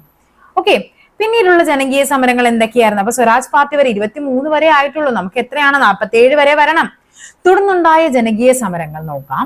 ചൗരി ചൗര സംഭവത്തെ തുടർന്ന് നിസ്സഹകരണ സമരം പിൻവലിച്ചുവെങ്കിലും ജനങ്ങളിൽ ഞാൻ നേരത്തെ പറഞ്ഞില്ലേ, ജനങ്ങൾ ഭയങ്കര പക്ക ഓക്കെയായിരുന്നു. അത് ജനങ്ങളിൽ ഉണ്ടായ ആ ഒരു ആവേശം എന്ത് ചെയ്തില്ല? അവസാനിച്ചില്ല. തുടർന്നുള്ള വർഷങ്ങളിലും ഇന്ത്യയുടെ വിവിധ ഭാഗങ്ങളിൽ ബ്രിട്ടീഷ് വിരുദ്ധ സമരങ്ങൾ അരങ്ങേറി. ആന്ധ്രയിലെ ഗോത്ര ജനതയുടെ സമരം ഇതിനുദാഹരണമാണ്. അല്ലൂരി സീതാരാമരാജുവിന്റെ നേതൃത്വത്തിലായിരുന്നു റാംബലഹള. അപ്പൊ പഠിച്ചു വെച്ചോ, റാംബലഹള ആരാണ്? റാംബലഹളയുമായി ബന്ധപ്പെട്ട നേതാവ് റാംബലഹള ആരാണ്? അല്ലൂരി സീതാരാമരാജു. രാമരാജുവിന്റെ നേതൃത്വത്തിലായിരുന്നു റാംബലഹള. ഗോത്രവർഗമായിരുന്നു.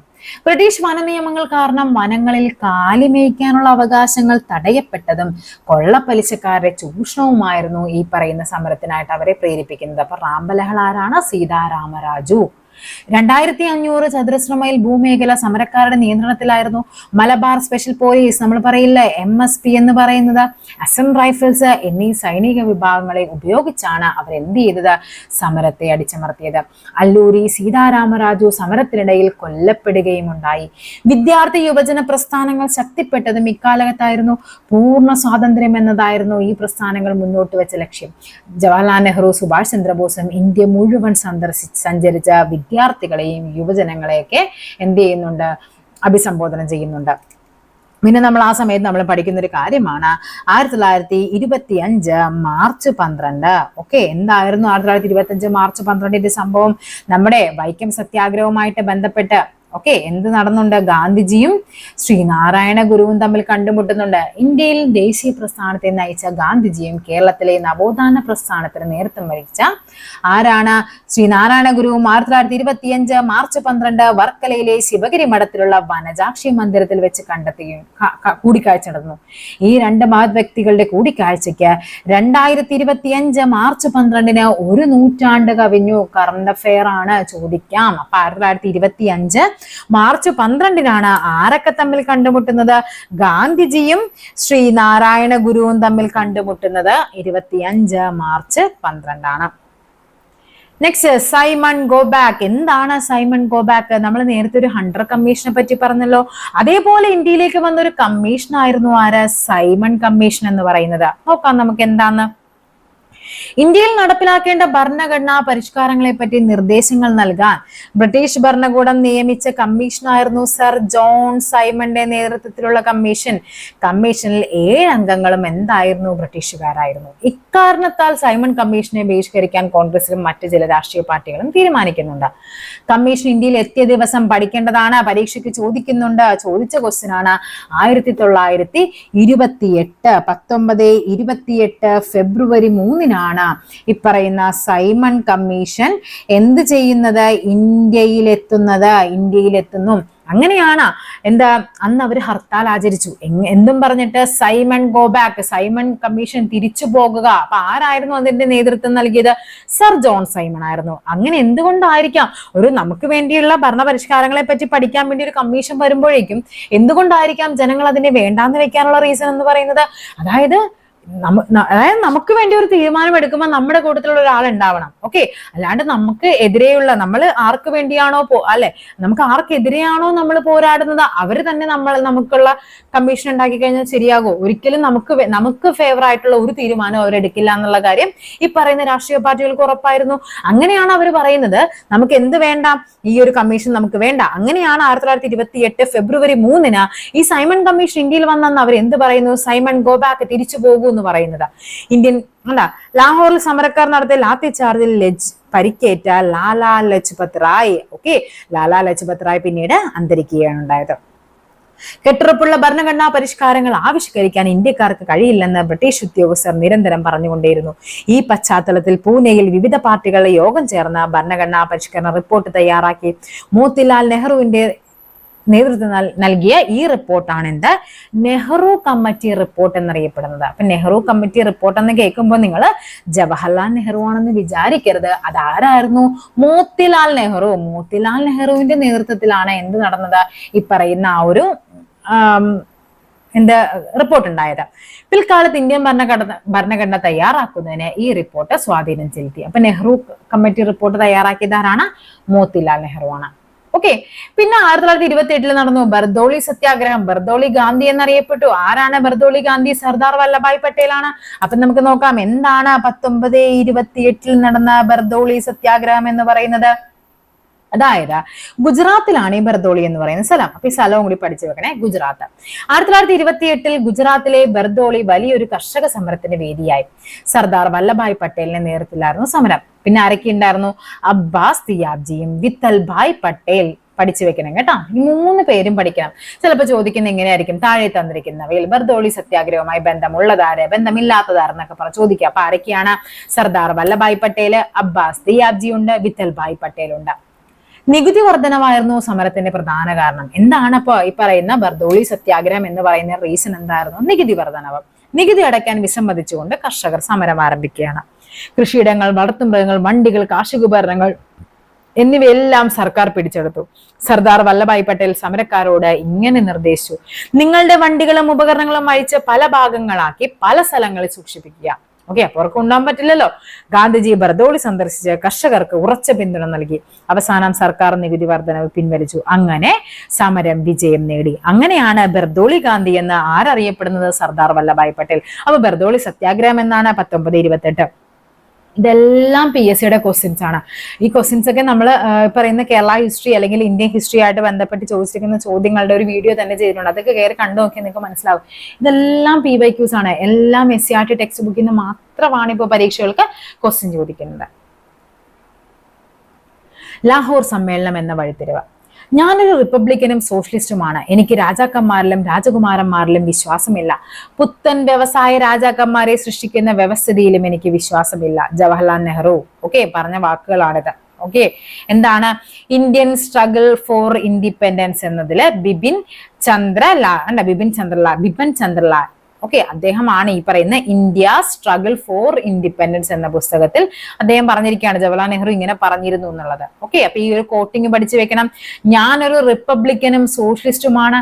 എനിക്ക് രാജാക്കന്മാരിലും രാജകുമാരന്മാരിലും എന്താണ് വിശ്വാസമില്ല എന്ന് പറയുന്നത്. പുത്തൻ വ്യവസായ രാജാക്കന്മാരെ സൃഷ്ടിക്കുന്ന വ്യവസ്ഥിതിയിലും എനിക്ക് വിശ്വാസമില്ല എന്നിങ്ങനെ അഭിപ്രായപ്പെട്ടതാരാണ്? ജവഹർലാൽ നെഹ്റു ആണ്. അപ്പൊ ഇനി എന്താണ് ലാഹോർ സമ്മേളനം? റിപ്പീറ്റഡ് ക്വസ്റ്റ്യൻ ആണെന്ന് അറിയാലോ. ലാഹോർ സമ്മേളനം 1929 ലാഹോർ സമ്മേളനം എന്താണ്? 1929 ഡിസംബറിൽ ലാഹോറിൽ നടന്ന INCയുടെ വാർഷിക സമ്മേളനമായിരുന്നു. അതിന്റെ അധ്യക്ഷനാരായിരുന്നു? ജവഹർലാൽ നെഹ്റു.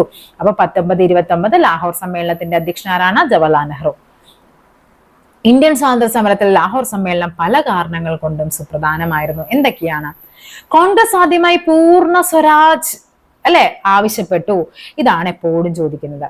പൂർണ്ണ സ്വരാജ് കോൺഗ്രസ് ആദ്യമായി പൂർണ്ണ സ്വരാജ് ആവശ്യപ്പെട്ട ഏതായിരുന്നു? ലാഹോർ സമ്മേളനമാണ്. 1929 ആണ്.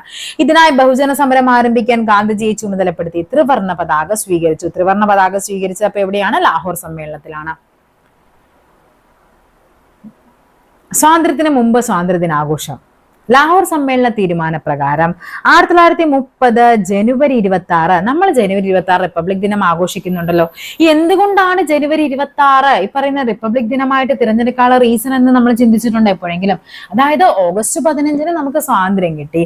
അതിനുശേഷം ഈ പറയുന്ന നവംബറിൽ ഈ പറയുന്ന എന്താണ് നമ്മുടെ ഭരണഘടനയൊക്കെ എഴുതി തയ്യാറാക്കി. പക്ഷെ അത് നിലവിൽ വന്നത് ഈ പറയുന്ന 50 ജനുവരി 26 ആ 26 എന്നൊരു തെരഞ്ഞെടുക്കാനുള്ള റീസൺ ആണ് പറയുന്നത്. ലാഹോർ സമ്മേളന തീരുമാനപ്രകാരം 1930 ജനുവരി 26 ഇന്ത്യ മുഴുവൻ സ്വാതന്ത്ര്യ ദിനമായിട്ട് ആഘോഷിച്ചു. എന്നാണ് 30 ജനുവരി 26. ഗ്രാമങ്ങളിലും നഗരങ്ങളിലും ഒരേ സമയം യോഗങ്ങൾ ചേർന്ന് സ്വാതന്ത്ര്യ പ്രഖ്യാപനം നടത്തി ദേശീയ പതാക ഉയർത്തിയും ദേശീയ ഭക്തിഗാനങ്ങൾ ആലപിച്ചും ജനം സ്വാതന്ത്ര്യ ദിനാഘോഷത്തിൽ പങ്കാളികളായി. ചർക്കയിൽ നൂൽനൂൽപ്പ്, മദ്യനിരോധന പ്രവർത്തനങ്ങൾ, ഹിന്ദു മുസ്ലിം ഐക്യപ്രചാരണം എന്നിവയും ഇതിന്റെ ഭാഗമായി നടന്നു. തുടർന്ന് എല്ലാ വർഷങ്ങളിലും ജനുവരി 26 സ്വാതന്ത്ര്യ ദിനമായിട്ട് ആഘോഷിച്ചു. സ്വാതന്ത്ര്യാനന്തരമാണ് പിന്നെ എന്ത് ചെയ്യുന്നത്? സ്വാതന്ത്ര്യം കിട്ടിക്കഴിഞ്ഞു, ഓഗസ്റ്റ് 15 സ്വാതന്ത്ര്യം കിട്ടിക്കഴിഞ്ഞാൽ പിന്നെ നമുക്ക് ആ ജനുവരി 26 അവിടെ ആഘോഷിക്കാൻ പറ്റുമോ? ഇല്ല. അങ്ങനെയാണ് ഈ പറയുന്ന ജനുവരി 26 അവർ എന്താക്കി എടുക്കുന്നത്? റിപ്പബ്ലിക് ദിനം. ഇന്ത്യക്ക് എന്താണ്? ഒരു അംഗീകരിക്കപ്പെട്ട ഒരു ഭരണഘടന, അംഗീകരിക്കപ്പെട്ട ഒരു ഭരണഘടനയായിട്ട് നിലവിൽ വന്നതാണ് ജനുവരി 26. ഓക്കെ, അപ്പൊ അങ്ങനെയാണ്. അതായത് നമുക്ക് ചോദിക്കാം 1946 സ്വാതന്ത്ര്യ ദിനം എന്നാണ്? ജനുവരി 26. 30 മുതൽ ഈ പറയുന്ന 47 ഓഗസ്റ്റ് വരെ നമ്മൾ എന്തായിരുന്നു? ജനുവരി 26 സ്വാതന്ത്ര്യ ദിനം ആഘോഷിച്ചിരുന്നത്. ദണ്ഡിയിലെ കടലിരമ്പം. ഇനിയിപ്പോ നമ്മൾ എന്താണ് പഠിക്കാൻ വേണ്ടി പോകുന്നത്? ഉപ്പ് സത്യാഗ്രഹം. എല്ലാവരും കേട്ടിട്ടുള്ള ഫാക്ട് ആയിരിക്കും അല്ലെ? ലാഹോർ സമ്മേളന തീരുമാന പ്രകാരം പൂർണ്ണ സ്വാതന്ത്ര്യം നേടുക എന്ന ലക്ഷ്യവുമായി ബഹുജന സമരം തുടങ്ങാൻ ഗാന്ധിജിയെ ചുമതലപ്പെടുത്തി. സമരം ആരംഭിക്കുന്നതിന് മുമ്പ് ഗാന്ധിജി വൈസ്രോയി ആയിരുന്ന ഇർവിൻ പ്രഭുവിന് ബ്രിട്ടീഷ് ഭരണത്തിന് കീഴിലെ ഇന്ത്യക്കാരുടെ പ്രയാസങ്ങൾ ചൂണ്ടിക്കാണിച്ചുകൊണ്ടൊരു കത്ത് നൽകിയിരുന്നു. സർക്കാരിനെതിരെ സിവിൽ നിയമലംഘനം ആരംഭിക്കുന്ന കാര്യവും ഈ കത്തിൽ എന്ത് ചെയ്യുന്നു? സൂചിപ്പിച്ചിട്ടുണ്ടായിരുന്നു. സമൂഹത്തിലെ എല്ലാ വിഭാഗങ്ങളെയും സമരത്തിൽ പങ്കാളികളാക്കുക എന്നതായിരുന്നു ഗാന്ധിജിയുടെ ലക്ഷ്യം. തുടർന്ന് ഉപ്പ് നിയമം ലംഘിച്ചുകൊണ്ട് നിയമലംഘന സമരം തുടങ്ങുവാൻ ഗാന്ധിജി തീരുമാനിക്കുന്നു.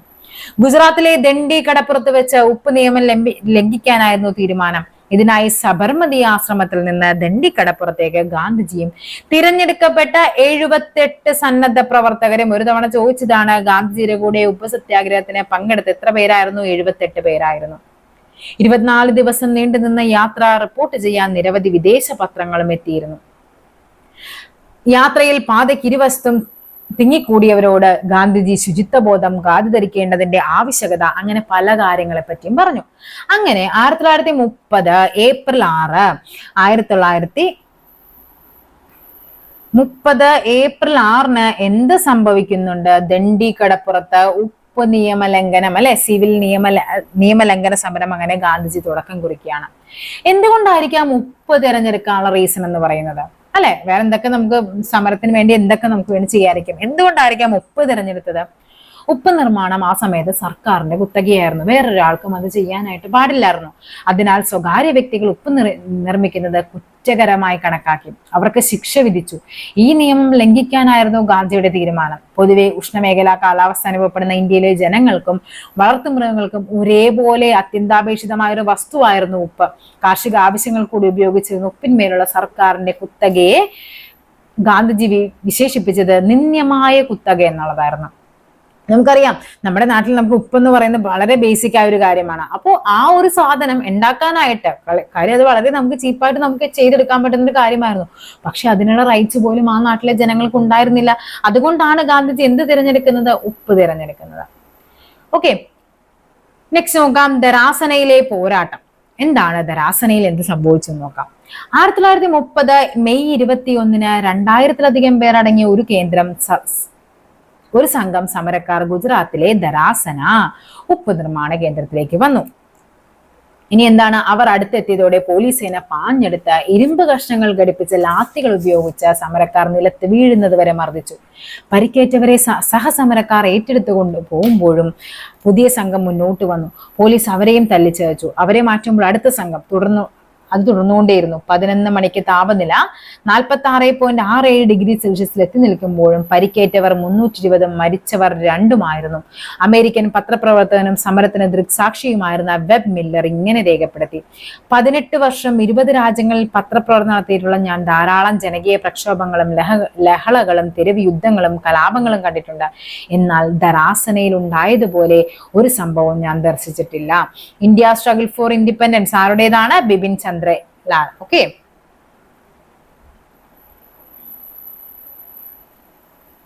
ബിപിൻ ചന്ദ്ര ലാൽ എന്നാണ് കേട്ടോ. നിയമലംഘന സമരത്ത് സരോജിനി നായിഡു, ഇമാം സാഹിബ് എന്നിവരുടെ നേതൃത്വത്തിൽ ഗുജറാത്തിലെ ധരാസന ഉപ്പ് നിർമ്മാണ കേന്ദ്രത്തിൽ നടത്തിയ വിശദീകരണം. പേരും കൂടി ഒന്ന് പഠിച്ചു വെക്കണം. സരോജിനി നായിഡുവും ഉണ്ട്, ഇമാം സാഹിബും കൂടി ഉണ്ട്. അത് 2 പേരും പഠിച്ചു വെക്കണം. ധരാസനയിൽ ഉപ്പ് നിയമത്തിന് ആരാണ് നേതൃത്വം നൽകിയെന്നൊക്കെ ചോദിച്ചാൽ നിങ്ങൾ അറിഞ്ഞിരിക്കണം അവിടെ സരോജിനി നായിഡു ഉണ്ടായിരുന്നു എന്നുള്ളത്. അപ്പൊ നമ്മൾ നേരത്തെ പറഞ്ഞു, നിസ്സഹകരണ സമരം പറഞ്ഞു അല്ലെ, എല്ലാത്തിൽ നിന്നും സഹകരിക്കാതിരിക്കുക. അതിലും കൂടുതൽ എന്തായിരുന്നു? ജനപങ്കാളിത്തം എന്ത് ചെയ്തു? ഈ പറയുന്ന നിയമലംഘന പ്രസ്ഥാനത്തിലേക്ക് വരുന്നുണ്ട്. വടക്ക് പടിഞ്ഞാറ് ഇന്ത്യൻ നിയമലംഘന സമരത്തിന്റെ പ്രധാന കേന്ദ്രങ്ങളിൽ ഒന്നായിരുന്നു ഖാൻ അബ്ദുൾ ഗാഫർ ഖാൻ. അതുകൊണ്ടാണ് അദ്ദേഹത്തിന് എന്ത് വിളിച്ചത്? അതിർത്തി ഗാന്ധി. ചോദിക്കുന്ന ക്വസ്റ്റ്യൻ ആണല്ലോ. അതിർത്തി ഗാന്ധി എന്നറിയപ്പെടുന്ന ആരാണ്? ഖാൻ അബ്ദുൾ ഗാഫർ ഖാൻ. അദ്ദേഹത്തിന്റെ കീഴിൽ അദ്ദേഹം എന്ത് കൊണ്ടുവന്നു? ഗുദായി ഖിദ്മത്ഗർ എന്ന സന്നദ്ധ സംഘടന. അപ്പൊ ചോദിക്കാം, ഗുദായി ഖിദ്മത്ഗർ ആര് കൊണ്ടുവന്ന സന്നദ്ധ സംഘടനയാണ്? ഈ പറയുന്ന അതിർത്തി ഗാന്ധി എന്നറിയപ്പെടുന്ന ആരാണ്? ഖാൻ അബ്ദുൾ ഗാഫർ ഖാൻ കൊണ്ടുവന്ന ഒരു സംഘടനയാണ് ഖുദായി ഖിദ്മത്ഗർ. ചോദിക്കുന്ന ക്വസ്റ്റ്യൻ ആണ്. എങ്ങനെയാണ് ഇവര് ഈ പറയുന്ന വിവിധ ജനങ്ങളുടെ പങ്കാളിത്തം എങ്ങനെയായിരുന്നു എന്ന് നമുക്ക് നോക്കാം. കർഷകർ എന്ത് ചെയ്തു? സർക്കാരിന് നികുതി നൽകാതെ, ജന്മിമാർക്ക് പാട്ടത്തുക നൽകാതെയും സമ്മേളനത്തിൽ. അപ്പൊ നമ്മൾ നേരത്തെ പറഞ്ഞ നിസ്സഹകരണ സമരത്തിൽ എങ്ങനെയായിരുന്നു എന്നുള്ളതാണ്. ഇവിടെ എന്താണ്? നിയമലംഘന സമരമാണ്. തൊഴിലാളികൾ എന്ത് ചെയ്തു? റെയിൽവേ, തുറമുഖം, ഖനി പോലുള്ള ഇടങ്ങളിലൊക്കെ എന്ത് ചെയ്തു? സമരത്തിൽ പങ്കെടുത്തു. കണ്ടോ? പറയുകയാണ് ഷോലാപൂരില്, അതായത് മഹാരാഷ്ട്രയിലെ ഷോലാപൂരിൽ ഉണ്ടായിരുന്ന സമരം എന്തായിരുന്നു? അക്രമത്തിൽ കലാശിക്കുന്നുണ്ട്. ഗോത്ര ജനത വന നിയമങ്ങൾ ലംഘിച്ചു. അത് തന്നെയായിരുന്നു നിസ്സഹകരണ സമരവും വന്നപ്പോഴും. സ്ത്രീകൾ എന്ത് ചെയ്തു? ഉപ്പ് നിർമ്മാണം ഉണ്ടാക്കി അല്ലെ, ഉപ്പ് നിർമ്മിക്കാൻ തുടങ്ങി. വിദേശ വസ്തുക്കൾ വിൽക്കുന്ന കടകൾ പിക്കറ്റ് ചെയ്യാൻ തുടങ്ങി. ഇതിലൊക്കെ സ്ത്രീകൾ ഭയങ്കര ആക്റ്റീവായിട്ട് വന്നു. പിന്നെ ആരാണ്? കച്ചവടക്കാരും വ്യവസായികളും എന്ത് ചെയ്തു? ഇറക്കുമതി ചെയ്ത ഉൽപ്പന്നങ്ങൾ വാങ്ങാനും വിൽക്കാനും തയ്യാറായില്ല. അതായത് അവർ വിദേശ വസ്തുക്കളെ അവിടെയും അവർ എന്ത് ചെയ്തു? ബഹിഷ്കരിച്ചു. ഓക്കെ, റാണി ഗൈഡിലു. ആരാണ് റാണി ഗൈഡിലു എന്ന് പറയുന്നത്? നിയമലംഘന സമരകാലത്ത് വടക്ക് കിഴക്കൻ ഇന്ത്യയിലെ ധീരയായ വനിതയായിരുന്നു റാണി ഗൈഡിൻലു. നിയമലംഘന സമരകാലത്ത് അറസ്റ്റിലായവർ യൗവനകാലം മുഴുവൻ ജയിലിൽ കഴിഞ്ഞു. ജയിലിൽ അവരെ സന്ദർശിച്ച ജവഹർലാൽ നെഹ്റു ഇങ്ങനെ എഴുതി: ഇന്ത്യ അവരെ ഓർമ്മിക്കുകയും ആദരിക്കുകയും ചെയ്യുന്ന ഒരു ദിനം വരും. ഇന്ത്യ സ്വാതന്ത്ര്യം നേടിയതിനു ശേഷമാണ് ആര്? ഈ പറയുന്ന റാണി ഗൈഡിൻലു എന്ത് ചെയ്യുന്നത്? പുറത്തിറങ്ങുന്നത്, ജയിൽ മോചിതയാകുന്നത്.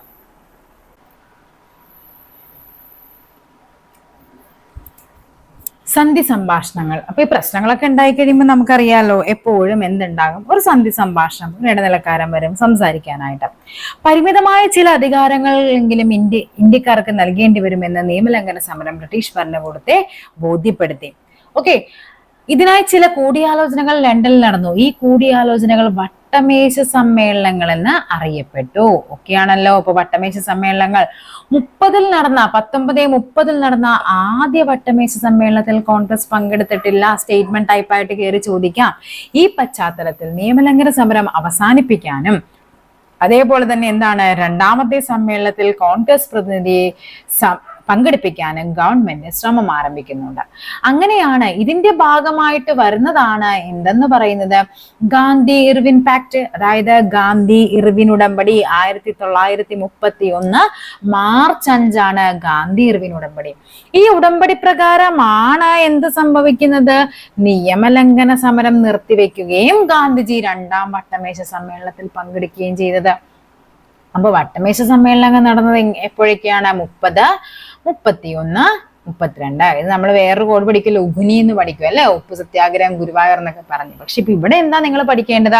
എന്തായിരുന്നു ഗാന്ധി ഇർവിൻ ഉടമ്പടി? അപ്പൊ ചിലപ്പോൾ സ്റ്റേറ്റ്മെന്റ് ആയിട്ട് ചോദിക്കാം 1931 മാർച്ച് 5 ഒപ്പുവെച്ചു, വർഷം മാറ്റി ചോദിക്കാം. ചിലപ്പോ നിയമലംഘന സമരം നിർത്തിവെക്കാൻ കാരണമായ ഉടമ്പടി എന്ന് ചോദിക്കാം. ഏതാണ്? ഗാന്ധി ഇർവിൻ ഉടമ്പടിയാണ്. ഇത് പ്രകാരമാണ് ഗാന്ധിജി 2ാം വട്ടമേശ സമ്മേളനത്തിൽ പങ്കെടുക്കുന്നത്. ഓക്കെ, അങ്ങനെ 3ാം വട്ടമേശ സമ്മേളനവും കൂടി ഉണ്ടാവുന്നുണ്ട്. 1ാം വട്ടമേശ സമ്മേളനത്തിൽ കോൺഗ്രസ് പങ്കെടുത്തില്ല. അതിനു വേണ്ടിയിട്ടാണ് ഇവർ ഗാന്ധി ഇർവിൻ ഉടമ്പടി ഉണ്ടാക്കുകയും ഗാന്ധിജി 2ാം വട്ടമേശ സമ്മേളനത്തിൽ പങ്കെടുക്കുകയും ഒക്കെ വരുന്നത്. പക്ഷെ അത് നിഷ്ഫലമാകുകയും 3ാം വട്ടമേശ സമ്മേളനവും എന്ത് ചെയ്യുന്നുണ്ട്? കോൺഗ്രസ് ബഹിഷ്കരിക്കുകയും ചെയ്യുന്നുണ്ട്. ഓക്കെ, നെക്സ്റ്റ് ആണ് സായുധ വഴിയിലെ പോരാട്ടം. സ്വാതന്ത്ര്യം എന്ന ലക്ഷ്യത്തിലേക്ക് എത്താനായിട്ട് കോൺഗ്രസിന്റെയും മഹാത്മാഗാന്ധിയുടെ നേതൃത്വത്തിൽ നടന്ന സമരരീതികൾക്കൊപ്പം വ്യത്യസ്തമായ മറ്റു മാർഗങ്ങൾ പലരും സ്വീകരിച്ചു. ഗാന്ധിജിയുടെ അഹിംസാ മാർഗത്തിന് പകരം ചിലർ വിപ്ലവത്തിന് വഴി സ്വീകരിച്ചു. യുവാക്കളായിരുന്നു അല്ലെ, നമുക്കറിയാം വിപ്ലവ മാർഗം. ഗാന്ധിജി അഹിംസയെ പിന്തുടർന്നപ്പോൾ കുറെ പേര് എന്ത് ചെയ്തു? വിപ്ലവത്തിന് ആ ഒരു പാത സ്വീകരിക്കുന്നവരുണ്ട്. റഷ്യൻ വിപ്ലവത്തിന്റെ വിജയവും നിസ്സഹകരണ സമരം പാതിവഴിയിൽ അവസാനിപ്പിച്ചതുമാണ് വിപ്ലവത്തിന്റെ പാതയിലേക്ക് ഇവരെ നയിച്ചത്. കാര്യം റഷ്യൻ വിപ്ലവം അവിടെ വിജയിച്ചപ്പോൾ അവർക്ക് മനസ്സിലായി ഇങ്ങനെ ഈ ഒരു സാമട്ടിൽ പോയാൽ അല്ലെങ്കിൽ അഹിംസയൊക്കെ പോയാൽ ഒന്നും സെറ്റ് ആവില്ല എന്ന്. ഇതിനെ തുടർന്നാണ് 1924 നമ്മുടെ കേരളത്തിൽ എന്തായിരുന്നു ആ സമയത്ത് നടന്നത്? നമ്മുടെ വൈക്കം സത്യാഗ്രഹം അല്ലെ തുടങ്ങുന്നത്. അപ്പൊ 1924 HRA എന്ന് പറഞ്ഞാൽ എന്താണ്? ഹിന്ദുസ്ഥാൻ റിപ്പബ്ലിക്കൻ അസോസിയേഷൻ എന്ന വിപ്ലവ സംഘടന രൂപം കൊണ്ടുവന്നു. ഈ വിപ്ലവ സംഘടനയുമായിട്ട് അതിനുശേഷം ഒരു HSRA വരുന്നു കേട്ടോ, ഹിന്ദുസ്ഥാൻ സോഷ്യലിസ്റ്റ് റിപ്പബ്ലിക്കും കൂടി വരുന്നുണ്ട്. അത് തിരിഞ്ഞു പോകരുതേ. അപ്പൊ 24 ഹിന്ദുസ്ഥാൻ റിപ്പബ്ലിക് അസോസിയേഷൻ രൂപം കൊള്ളുന്നത്. ഈ വിപ്ലവ പ്രവർത്തനങ്ങൾക്ക് പണം കണ്ടെത്താൻ വേണ്ടി ഉത്തർപ്രദേശിലെ കാക്കോരിയിൽ വെച്ച് റെയിൽവേയുടെ പണം കൈക്കലാക്കാൻ വിപ്ലവകാരികൾ ശ്രമിക്കുകയും അതിനെയാണ് നമ്മൾ കാക്കോരി സംഭവം എന്ന് പറയുന്നത്. കാക്കോരി സംഭവത്തെ തുടർന്ന് പിന്നെ എന്താണ് സംഭവിക്കുന്നത്? തിരിച്ചടി നേരിട്ട ജനങ്ങൾ എന്താണ്? വിപ്ലവ പ്രവർത്തനങ്ങൾ വീണ്ടും ശക്തമായത്.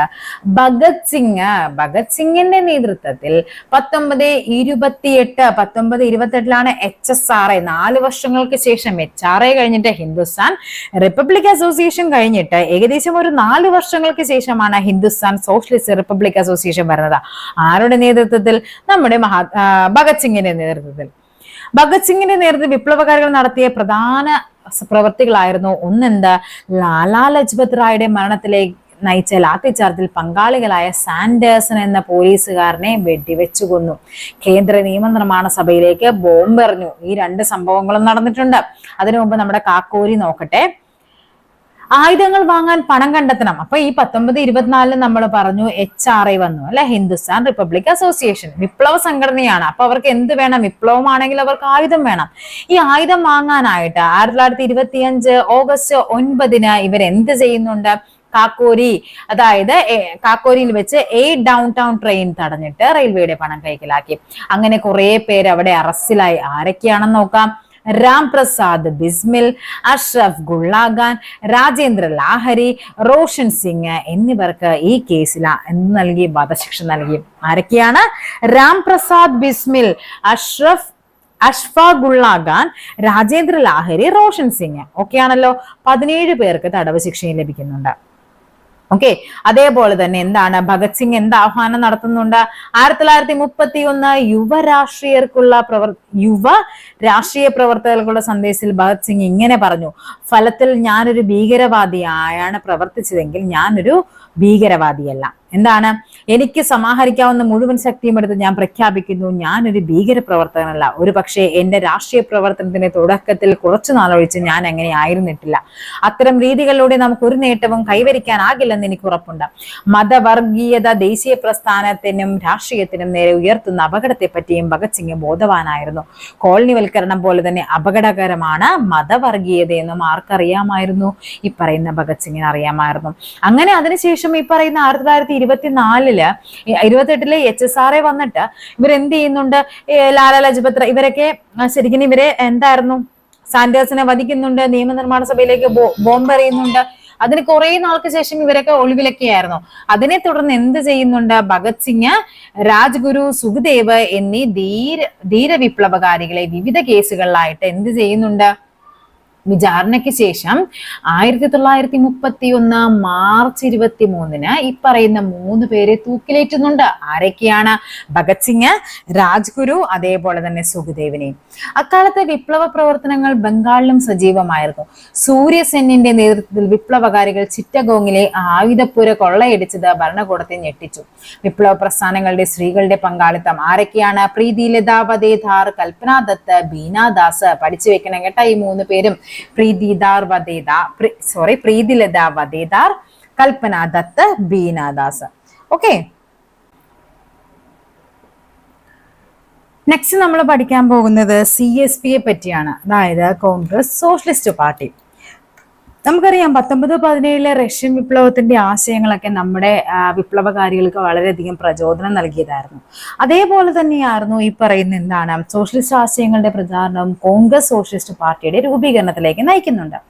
കോൺഗ്രസിനുള്ളിൽ തന്നെയുള്ള സോഷ്യലിസ്റ്റ് ആശയങ്ങളോട് ആഭിമുഖ്യമുള്ളവർ ചേർന്നാണ് എന്ത് രൂപീകരിക്കുന്നത്? CSP അഥവാ കോൺഗ്രസ് സോഷ്യലിസ്റ്റ് പാർട്ടി രൂപീകരിച്ചത്. ജയപ്രകാശ് നാരായണൻ. പഠിച്ചു വെക്കണേ, ആരാണ് CSPയുടെ ആദ്യത്തെ സെക്രട്ടറി എന്ന് പറയുന്നത്? ജയപ്രകാശ് നാരായണനാണ്. ഇനി എന്താണ്? മുതലാളിത്തത്തെയും ജന്മിത്തത്തെയും എതിർത്ത ഒരു സോഷ്യലിസ്റ്റ് സമൂഹം സ്ഥാപിക്കലായിരുന്നു പാർട്ടിയുടെ ലക്ഷ്യം. കർഷകരെയും തൊഴിലാളികളുടെയും സംഘടിപ്പിച്ചുകൊണ്ട് അവരുടെ പ്രശ്നങ്ങൾ ചർച്ചയാക്കാൻ ആർക്ക് കഴിഞ്ഞു? ഈ പറയുന്ന CSPക്ക് കഴിഞ്ഞു. ഇനി ആരാണ് കമലാദേവി ചതോപാധ്യായ? ആരാണ് കമലാദേവി ചതോപാധ്യായ? അതിനു മുമ്പ് നോക്കുക, രാമചന്ദ്ര ഗുഹ. ഈ കഴിഞ്ഞിടയ്ക്ക് രാമചന്ദ്ര ഗുഹയുടെ ഒത്തിരി പുസ്തകങ്ങൾ ചോദിച്ചിട്ടുണ്ടായിരുന്നു. അപ്പൊ അതിന്റെ ഒരു പുസ്തകമാണ് എന്ത്? മേക്കേഴ്സ് ഓഫ് മോഡേൺ ഇന്ത്യ എന്ന പുസ്തകം. മേക്കേഴ്സ് ഓഫ് മോഡേൺ ഇന്ത്യ ആരുടേതാണ്? രാമചന്ദ്ര ഗുഹ. CSPയുടെ രൂപീകരണം മുതൽ അതിന്റെ പ്രവർത്തനങ്ങളിൽ കമലാദേവി ചതോപാധ്യായ സജീവമായിരുന്നു. CSPയുടെ അധ്യക്ഷയായി പ്രവർത്തിച്ചവർ നിയമലംഘന സമരകാലത്തും ക്വിറ്റ് ഇന്ത്യ സമരകാലത്തും അറസ്റ്റിലായി. 1944 മുംബൈയിൽ നടന്ന വനിതാ സമ്മേളനത്തിൽ നടത്തിയ പ്രസംഗത്തിൽ അവർ ഇങ്ങനെ പറഞ്ഞു. എങ്ങനെ? സ്ത്രീകളെ പുരുഷന്മാർക്കെതിരെ പോരാടിപ്പിക്കുകയോ സ്ത്രീകൾ പുരുഷന്മാരെ അനുകരിക്കുകയോ അല്ല വനിതാ പ്രസ്ഥാനത്തിന്റെ ലക്ഷ്യം. സ്വന്തം കഴിവുകളെക്കുറിച്ചും ചുമതലകളെക്കുറിച്ചും വനിതകൾ അവബോധം സൃഷ്ടിക്കുകയും മറ്റ് ലിംഗവിഭാഗങ്ങളിൽപ്പെട്ടവരോട് ആദരവുണ്ടാക്കിയെടുക്കുകയുമാണ്. അതാണ് എന്തെന്ന് പറയുന്നത് വനിതാ പ്രസ്ഥാനത്തിന്റെ. ഇന്നത്തെ കാലത്ത് ശരിക്കും വനിതാ പ്രസ്ഥാനങ്ങളുടെ ലക്ഷ്യം എന്ന് പറയുന്നത് അവരെപ്പോഴും എന്താണ്? സ്ത്രീകളെ ഡോമിനേറ്റ് ചെയ്ത് അല്ലെ, ആ ഒരു സ്ത്രീകൾക്ക് എന്താണോ വേണ്ടത് അത് മാത്രമാണ്.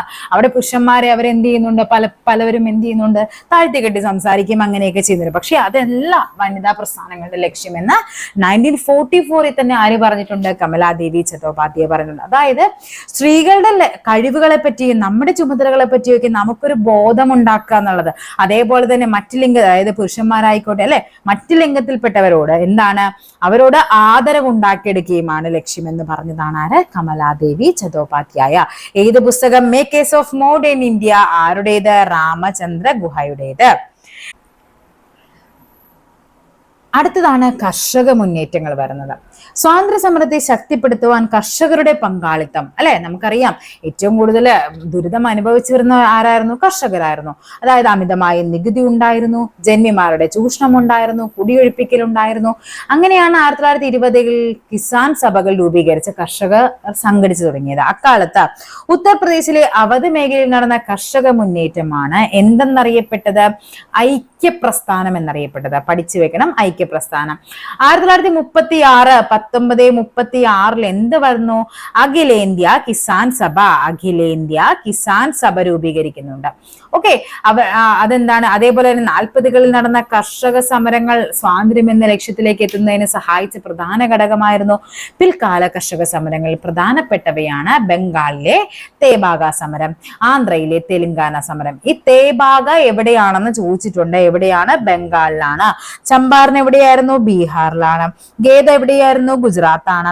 അഹമ്മദാബാദ് എവിടെയായിരുന്നു? ഗുജറാത്താണ്. ഓക്കെ, അപ്പൊ ഇതും ചോദിച്ചിട്ടുള്ള ക്വസ്റ്റ്യൻ ആണ്. തേബാഗ എവിടെയാണ്? ബംഗാളിലാണ്. തേബാഗാച്ചായ് എന്താന്ന് നോക്കിക്കേ. അഖിലേന്ത്യാ കിസാൻ സഭയുടെ നേതൃത്വത്തിൽ 46-47 കാലഘട്ടത്താണ് എന്ത് നടക്കുന്നത്? തേബാഗ സമരം നടക്കുന്നത്. ഭൂപ്രഭുക്കളായ ജോത്തിദാർമാർക്ക് എതിരെയായിരുന്നു കർഷകരുടെ സമരം. വിളവ് രണ്ടായി ഭാഗിച്ച ഒരു ഭാഗം എന്ത് ചെയ്യണമായിരുന്നു? ഈ പറയുന്ന ജോത്തിദാർമാർക്ക് നൽകുന്ന രീതിയായിരുന്നു അത്.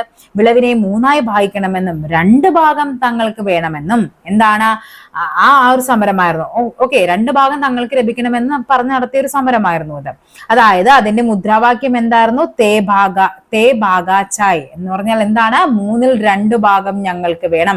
We want 2/3 of share. അതിനെയാണ് തേബാഗാച്ചായ് എന്ന് പറയുന്നത്. ഓക്കെ, തേബാഗ സമരം എന്ന് പറയുമ്പോൾ ഏത് വർഷമാണ്? 46-47 കാലഘട്ടത്താണ്. തേബാഗ എവിടെയായിരുന്നു? ബംഗാളിലായിരുന്നു. അങ്ങനെയാണ്. അതായത് ഈ പറയുന്ന തൊഴിലാളികളൊക്കെ സംഘടിച്ചാൽ മാത്രമേ പ്രശ്നങ്ങളൊക്കെ പരിഹരിക്കാൻ പറ്റൂ എന്ന് മനസ്സിലായ സ്ഥിതിക്ക് ഇവരെന്ത് ചെയ്യാൻ തുടങ്ങി? തൊഴിലാളികളൊക്കെ സംഘടിക്കാൻ തുടങ്ങി. ആധുനിക വ്യവസായശാലകൾ നിലവിൽ വന്നതോടെ ഒരു ആധുനിക തൊഴിലാളി വർഗം ഇന്ത്യയിൽ രൂപപ്പെട്ടു. അതിനുള്ള റീസൺസ് എന്തൊക്കെയായിരുന്നു? അല്ലെ, നമുക്കൊരു പ്രശ്നം വരുമ്പോഴാണ് നമ്മൾ അതിനുള്ള പുതിയ വഴി കാണുന്നത്. അതായത് നമ്മളിപ്പോ ഒരു ദിവസം ജോലി ചെയ്യാണ്, നമുക്ക് നല്ല കൂലി കിട്ടുന്നുണ്ട്, നമുക്ക് ഫ്രീ ആയിട്ട് നമുക്ക് വർക്ക് ചെയ്യാം, അല്ലെ, നമുക്ക് അവിടെ വേറെ പ്രശ്നങ്ങളൊന്നും ഇല്ല എങ്കിൽ നമ്മൾ സ്വാഭാവികമായിട്ട് എന്ത് ചെയ്യും? നമ്മളവിടെ കൂളായിട്ട് വർക്ക് ചെയ്യും. എങ്കിൽ നേരെ തിരിച്ചൊന്ന് ആലോചിച്ച് നോക്കിയാൽ നമ്മൾ കഷ്ടപ്പെട്ട് പണിയെടുക്കുന്നു, അതിനുള്ള ഒരു ഔട്ട്പുട്ട് നമുക്ക് കിട്ടുന്നില്ല, അല്ലെ, നമുക്ക് അതിനുള്ള സാലറി കിട്ടുന്നില്ല, ജോലി സമയം വളരെ കൂടുതലാണ്, നമ്മളവിടെ വല്ലാണ്ട് ചൂഷണം ചെയ്യപ്പെടുന്നു. അങ്ങനെയുള്ള സമയങ്ങളിലാണ് നമ്മൾ എന്ത് ചെയ്യാൻ ശ്രമിക്കുന്നത്? സംഘടിക്കാൻ ശ്രമിക്കുന്നത്. ഓക്കെ, അപ്പൊ എന്തൊക്കെയായിരുന്നു? കുറഞ്ഞ ജോലി, കൂടുതൽ ജോലി സമയം, സ്ത്രീ ബാല തൊഴിലാളികൾ നേരിട്ട ചൂഷണം. അങ്ങനെയാണ് ഓൾ ഇന്ത്യ ട്രേഡ് യൂണിയൻ എന്താണ് AITUC വരുന്നത്. ഓക്കെ, ദേശീയ അടിസ്ഥാനത്തിൽ രൂപീകരിക്കപ്പെട്ട ഇന്ത്യയിലെ ആദ്യത്തെ തൊഴിലാളി സംഘടനയാണ് പേര് AITUC, all India trade union. 2ാം ലോക യുദ്ധാനന്തര കാലത്ത് റെയിൽവേ കമ്പിത്തപാൽ തൊഴിലാളികളുടെ പണിമുടക്ക് സമരത്തെ തുടർന്ന് പണിമുടക്ക് സമരം ഇന്ത്യയെ പിടിച്ചു കുലുക്കുന്നുണ്ട്. 1946 റോയൽ ഇന്ത്യ നേവിയിലെ RIN റോയൽ ഇന്ത്യൻ നേവിയിലെ കലാപത്തിന് പിന്തുണയുമായ തൊഴിലാളികൾ ബോംബെയിൽ പണിമുടക്ക് സംഘർഷത്തിലാണ് അവസാനിച്ചത്. അപ്പൊ എന്താണ് നാവിക കലാപം എന്ന് നോക്കാം നമുക്ക്. ബ്രിട്ടീഷ് ഇന്ത്യയിലെ നാവിക സൈന്യമായിരുന്നു റോയൽ ഇന്ത്യൻ നേവി. കണ്ടോ, റോയൽ ഇന്ത്യൻ നേവി. 1946 ഫെബ്രുവരിയിലാണ് എന്ത് നടക്കുന്നത്? നാവിക കലാപം. ഇന്ത്യൻ നേവിയിലെ നാവികർ ബ്രിട്ടീഷ് ഭരണത്തിനെതിരെ കലാപം നടത്തിയത് 1946 ഫെബ്രുവരി 18 മുംബൈയിൽ തൽവാർ എന്ന കപ്പലിൽ ആരംഭിച്ച കലാപം. അപ്പൊ നാവിക കലാപം ആരംഭിച്ച കപ്പൽ ഏതായിരുന്നു? അതിന്റെ പേരാണ് എന്ത്? തൽവാർ. കപ്പലിന്റെ പേര് പഠിച്ചു വെക്കണം. ഇതിനെയാണ് എന്തെന്നറിയപ്പെടുന്നത്? RIN റോയൽ ഇന്ത്യൻ നേവി കലാപം എന്നറിയപ്പെടുന്നത്. കലാപകാരികൾ ബ്രിട്ടീഷ് പതാകകൾ അഴിച്ചുമാറ്റി പകരം കോൺഗ്രസ്, കമ്മ്യൂണിസ്റ്റ്, മുസ്ലിം ലീഗ് പാർട്ടികളുടെ പതാകകൾ ഉയർത്തി. മറ്റു നാവിക കേന്ദ്രങ്ങളിലേക്കും വ്യാപിച്ച കലാപത്തെ സൈനിക ശക്തി ഉപയോഗിച്ചിട്ടാണ് എന്ത് ചെയ്തത്? അടിച്ചമർത്തുന്നത്. അങ്ങനെ ആ ഒരു പ്രശ്നങ്ങളൊക്കെ കഴിഞ്ഞു. നെക്സ്റ്റ് അടുത്ത പ്രശ്നത്തിലേക്ക് വരുവാണ്. ബ്രിട്ടീഷുകാർ ഇന്ത്യ വിടുക. ഓക്കെ, ആരാണ്? ക്രിപ്സ് മിഷൻ, ക്രിപ്സ് കമ്മീഷൻ നമ്മൾ പഠിക്കുന്നുണ്ട്. എന്തായിരുന്നു അത്? 2ാം ലോക യുദ്ധം അവസാനിച്ചതോടെ ഇന്ത്യയുടെ പിന്തുണ ബ്രിട്ടന് അനിവാര്യമായിട്ട് മാറി. ഇതിനായി സർ സ്റ്റഫോർഡ് ക്രിപ്സ് ഇന്ത്യയിലെത്തിയിട്ട് ഇന്ത്യൻ നേതാ നമ്മൾ അതിനു മുമ്പ് വന്ന ആരായിരുന്നു? സൈമൺ കമ്മീഷൻ വന്നു. ഇതെന്താണ്? Cripps mission. ഓക്കെ, എന്താണ് പറയുന്നത്? ഇന്ത്യൻ നേതാക്കന്മാരെ ചർച്ചയിലൂടെ അനുനയിപ്പിക്കുന്നതിനായി സ്റ്റഫോർഡ് ക്രിപ്സ് പരാജയപ്പെട്ടു. ഇതോടെ ഗാന്ധിജിയുടെ നേതൃത്വത്തിൽ അവസാനത്തെ ബഹുജന സമരത്തിന് തുടക്കമായി. എന്താണ്? ഇതാ ഒരു മന്ത്രം, ഒരു കൊച്ചു മന്ത്രം ഞാൻ നിങ്ങൾക്ക് തരുന്നു. ഇത് നിങ്ങൾക്ക് ഹൃദയത്തിൽ പതിപ്പിക്കണം. ഓരോ ശ്വാസത്തിനും അതിന് ആവിഷ്കാരം നൽകുക. പ്രവർത്തിക്കുക അല്ലെങ്കിൽ മരിക്കുക. എന്താണ്? ക്വിറ്റ് ഇന്ത്യ സമരം, ഡു ഓർ ഡൈ. നാം ഒന്നുകിൽ ഇന്ത്യയെ സ്വതന്ത്രനാക്കണം അല്ലെങ്കിൽ നാം മരിക്കണം. ഇതായിരുന്നു ആ ഒരു മുദ്രാവാക്യം എന്ന് പറയുന്നത്. 1942 ഓഗസ്റ്റ് 8 1942 ഓഗസ്റ്റ് 8 നടത്തിയ ഒരു ബഹുജന സമ്മേളനത്തിൽ ഗാന്ധിജി നടത്തിയ ഒരു സമരത്തിന്റെ ഭാഗമായിട്ടാണ് ഈ പ്രസംഗമാണ് ഈ പറഞ്ഞത്. അതായത് ക്വിറ്റ് ഇന്ത്യ, ഇന്ത്യ വിടുക, നിങ്ങൾ ഇന്ത്യ വിട്ടു പോകുക. ഓക്കെ, ഇതായിരുന്നു. അപ്പം ഗാന്ധിജി ഉൾപ്പെടെയുള്ള എല്ലാ നേതാക്കന്മാരെയും പിടിച്ച് ജയിലിലിട്ടെങ്കിൽ പോലും എന്ത് സംഭവിച്ചു? അതിന് വളരെയധികം പിന്തുണ ലഭിച്ചു. വിദ്യാർത്ഥികൾ പങ്കെടുക്കാൻ തുടങ്ങി, യുവജനങ്ങൾ പങ്കെടുക്കാൻ തുടങ്ങി, തൊഴിലാളികൾ, സ്ത്രീകള്, അങ്ങനെ എല്ലാവരും പങ്കെടുക്കാൻ തുടങ്ങി. പോസ്റ്റ് ഓഫീസുകൾ, കമ്പിത്തപാലുകളൊക്കെ ആക്രമിക്കപ്പെട്ടു. ജയപ്രകാശ് നാരായണൻ, റാം മനോഹർ ലോഹ്യ അല്ലെ. ക്വിറ്റ് ഇന്ത്യ നായിക ആരാണ്? അരുണ ആസഫലി. ക്വിറ്റ് ഇന്ത്യ നായകൻ ആരാണ്? ജയപ്രകാശ് നാരായൺ. നമ്മൾ പഠിക്കുന്നുണ്ട്. സുജേത, കൃപലാനി തുടങ്ങിയവർ ഒളിവിൽ നിന്ന് സമരം നയിച്ചു. ബോംബെ നഗരത്തിൽ നിന്ന് രഹസ്യമായി സംപ്രേഷണം ചെയ്ത കോൺഗ്രസ് റേഡിയോ വഴി ആരാണ് സമരക്കാരോട് സംസാരിച്ചു കൊണ്ടിരുന്നു? ഈ നേതാക്കന്മാരെല്ലാവരും. ഓക്കെ. സമരം പലയിടത്തും അക്രമത്തിലേക്ക് എത്തിയപ്പോഴും അക്രമങ്ങളെ അപലപിക്കാൻ ഗാന്ധിജി തയ്യാറായില്ല. ഓക്കെ. അതായത് സമരം ഇങ്ങനെ ശക്തമായിട്ട് വരുവാണ്. നേരത്തെ നമ്മൾ കണ്ടു അല്ലെ, 1922 ചൗരി ചൗര സംഭവം വന്നപ്പോഴേക്കും ഗാന്ധിജി എന്ത് ചെയ്തു? നമുക്കിത് വേണ്ടാന്നും പറഞ്ഞ് ഗാന്ധിജി, കാരണം ഗാന്ധിജി എന്തായിരുന്നു? അഹിംസയെ പിന്തുടർന്നുകൊണ്ടിരുന്നു. അപ്പോഴേക്കും ഗാന്ധിജി പറഞ്ഞു ഇത് ശരിയാവില്ല, നമുക്ക് നിർത്താമെന്ന് പറഞ്ഞു. ക്വിറ്റ് ഇന്ത്യ സമരം വന്നപ്പോഴേക്കും ജനങ്ങളെല്ലാം അക്രമകാരികളായി മാറി തുടങ്ങി. പക്ഷെ എന്ത് ചെയ്തില്ല ഗാന്ധിജി? അവരെ അങ്ങ് പിന്തിരിപ്പിക്കാൻ തയ്യാറായില്ല. ഭരണകൂടത്തിന്റെ അക്രമമാണ് ജനങ്ങളെ പ്രകോപിപ്പിച്ചതെന്നായിരുന്നു ഗാന്ധിജിയുടെ നിലപാട്. അക്രമത്തെ അപലപിക്കണമെന്ന സർക്കാരിന്റെ നിർബന്ധത്തിന് വഴങ്ങാതെ ഗാന്ധിജി ജയിലിൽ 21 ദിവസം നിരാഹാരം പ്രഖ്യാപിച്ചു. ഗാന്ധിജിയെ മോചിപ്പിക്കണമെന്ന് ആവശ്യപ്പെട്ടുകൊണ്ട് അന്തർദേശീയ പത്രങ്ങൾ വരെ രംഗത്ത് വന്നു. എന്നാൽ എല്ലാറ്റിനെയും അതിജീവിച്ച് ഗാന്ധിജി നിരാഹാരവ്രതം പൂർത്തിയാക്കി. ക്വിറ്റ് ഇന്ത്യ സമരകാലത്ത് ചില പ്രദേശങ്ങൾ ബ്രിട്ടീഷ് ഉദ്യോഗസ്ഥരുടെ നിയന്ത്രണത്തിൽ നിന്ന് മോചിക്കപ്പെട്ടു. അങ്ങനെയുള്ള സ്ഥലങ്ങളാണ് ഏതൊക്കെ? ബല്ലിയ, സത്താറ, തംലൂക്ക്. എന്താണ്? ഉത്തർപ്രദേശിലെ ബല്ലിയയിൽ ചിട്ടു പാണ്ഡെയുടെ നേതൃത്വത്തിൽ സമാന്തര ഭരണം സ്ഥാപിക്കപ്പെട്ടു. ബല്ലിയ. സത്താറയിൽ എന്ത് സംഭവിച്ചു? മഹാരാഷ്ട്രയിലെ സത്താറ. ഈ സ്ഥലങ്ങൾ പഠിക്കണം. ബല്ലിയ എവിടെയാണ്? UP ആണ്. സത്താറ എവിടെയാണ്? മഹാരാഷ്ട്രയാണ്. നാനാ പാട്ടീലിന്റെ നേതൃത്വം നിലവിൽ വന്നതോടെ ഭരണകൂടം 1945 വരെ അവിടുത്തെ ഒരു ഭരണകൂടം നിലവിൽ വന്നു. താംലൂക്ക് എവിടെയാണ്? ബംഗാളിലാണ് താംലൂക്ക്. ബല്ലിയ ഉത്തർപ്രദേശ്, മഹാരാഷ്ട്ര, സത്താറ താംലൂക്ക് എവിടെയാണ്? ബംഗാളിലാണ്. ആ സമയത്ത് അവിടെ ഒരു ഭരണകൂടം നിലവിൽ വന്നു. അത് ഏകദേശം 1 വർഷക്കാലം വരെ നീണ്ടുനിന്നു. വിദ്യാലയങ്ങൾക്ക് സഹായം നൽകിയും കോടതികൾ സ്ഥാപിച്ചും മിച്ചമുള്ള ധാന്യം ദരിദ്രർക്ക് നൽകിയും ഒക്കെ ഒരു ഭരണകൂടം മികച്ച പ്രവർത്തനം എന്ത് ചെയ്യുന്നുണ്ട്? കാഴ്ചവെക്കുന്നുണ്ട്.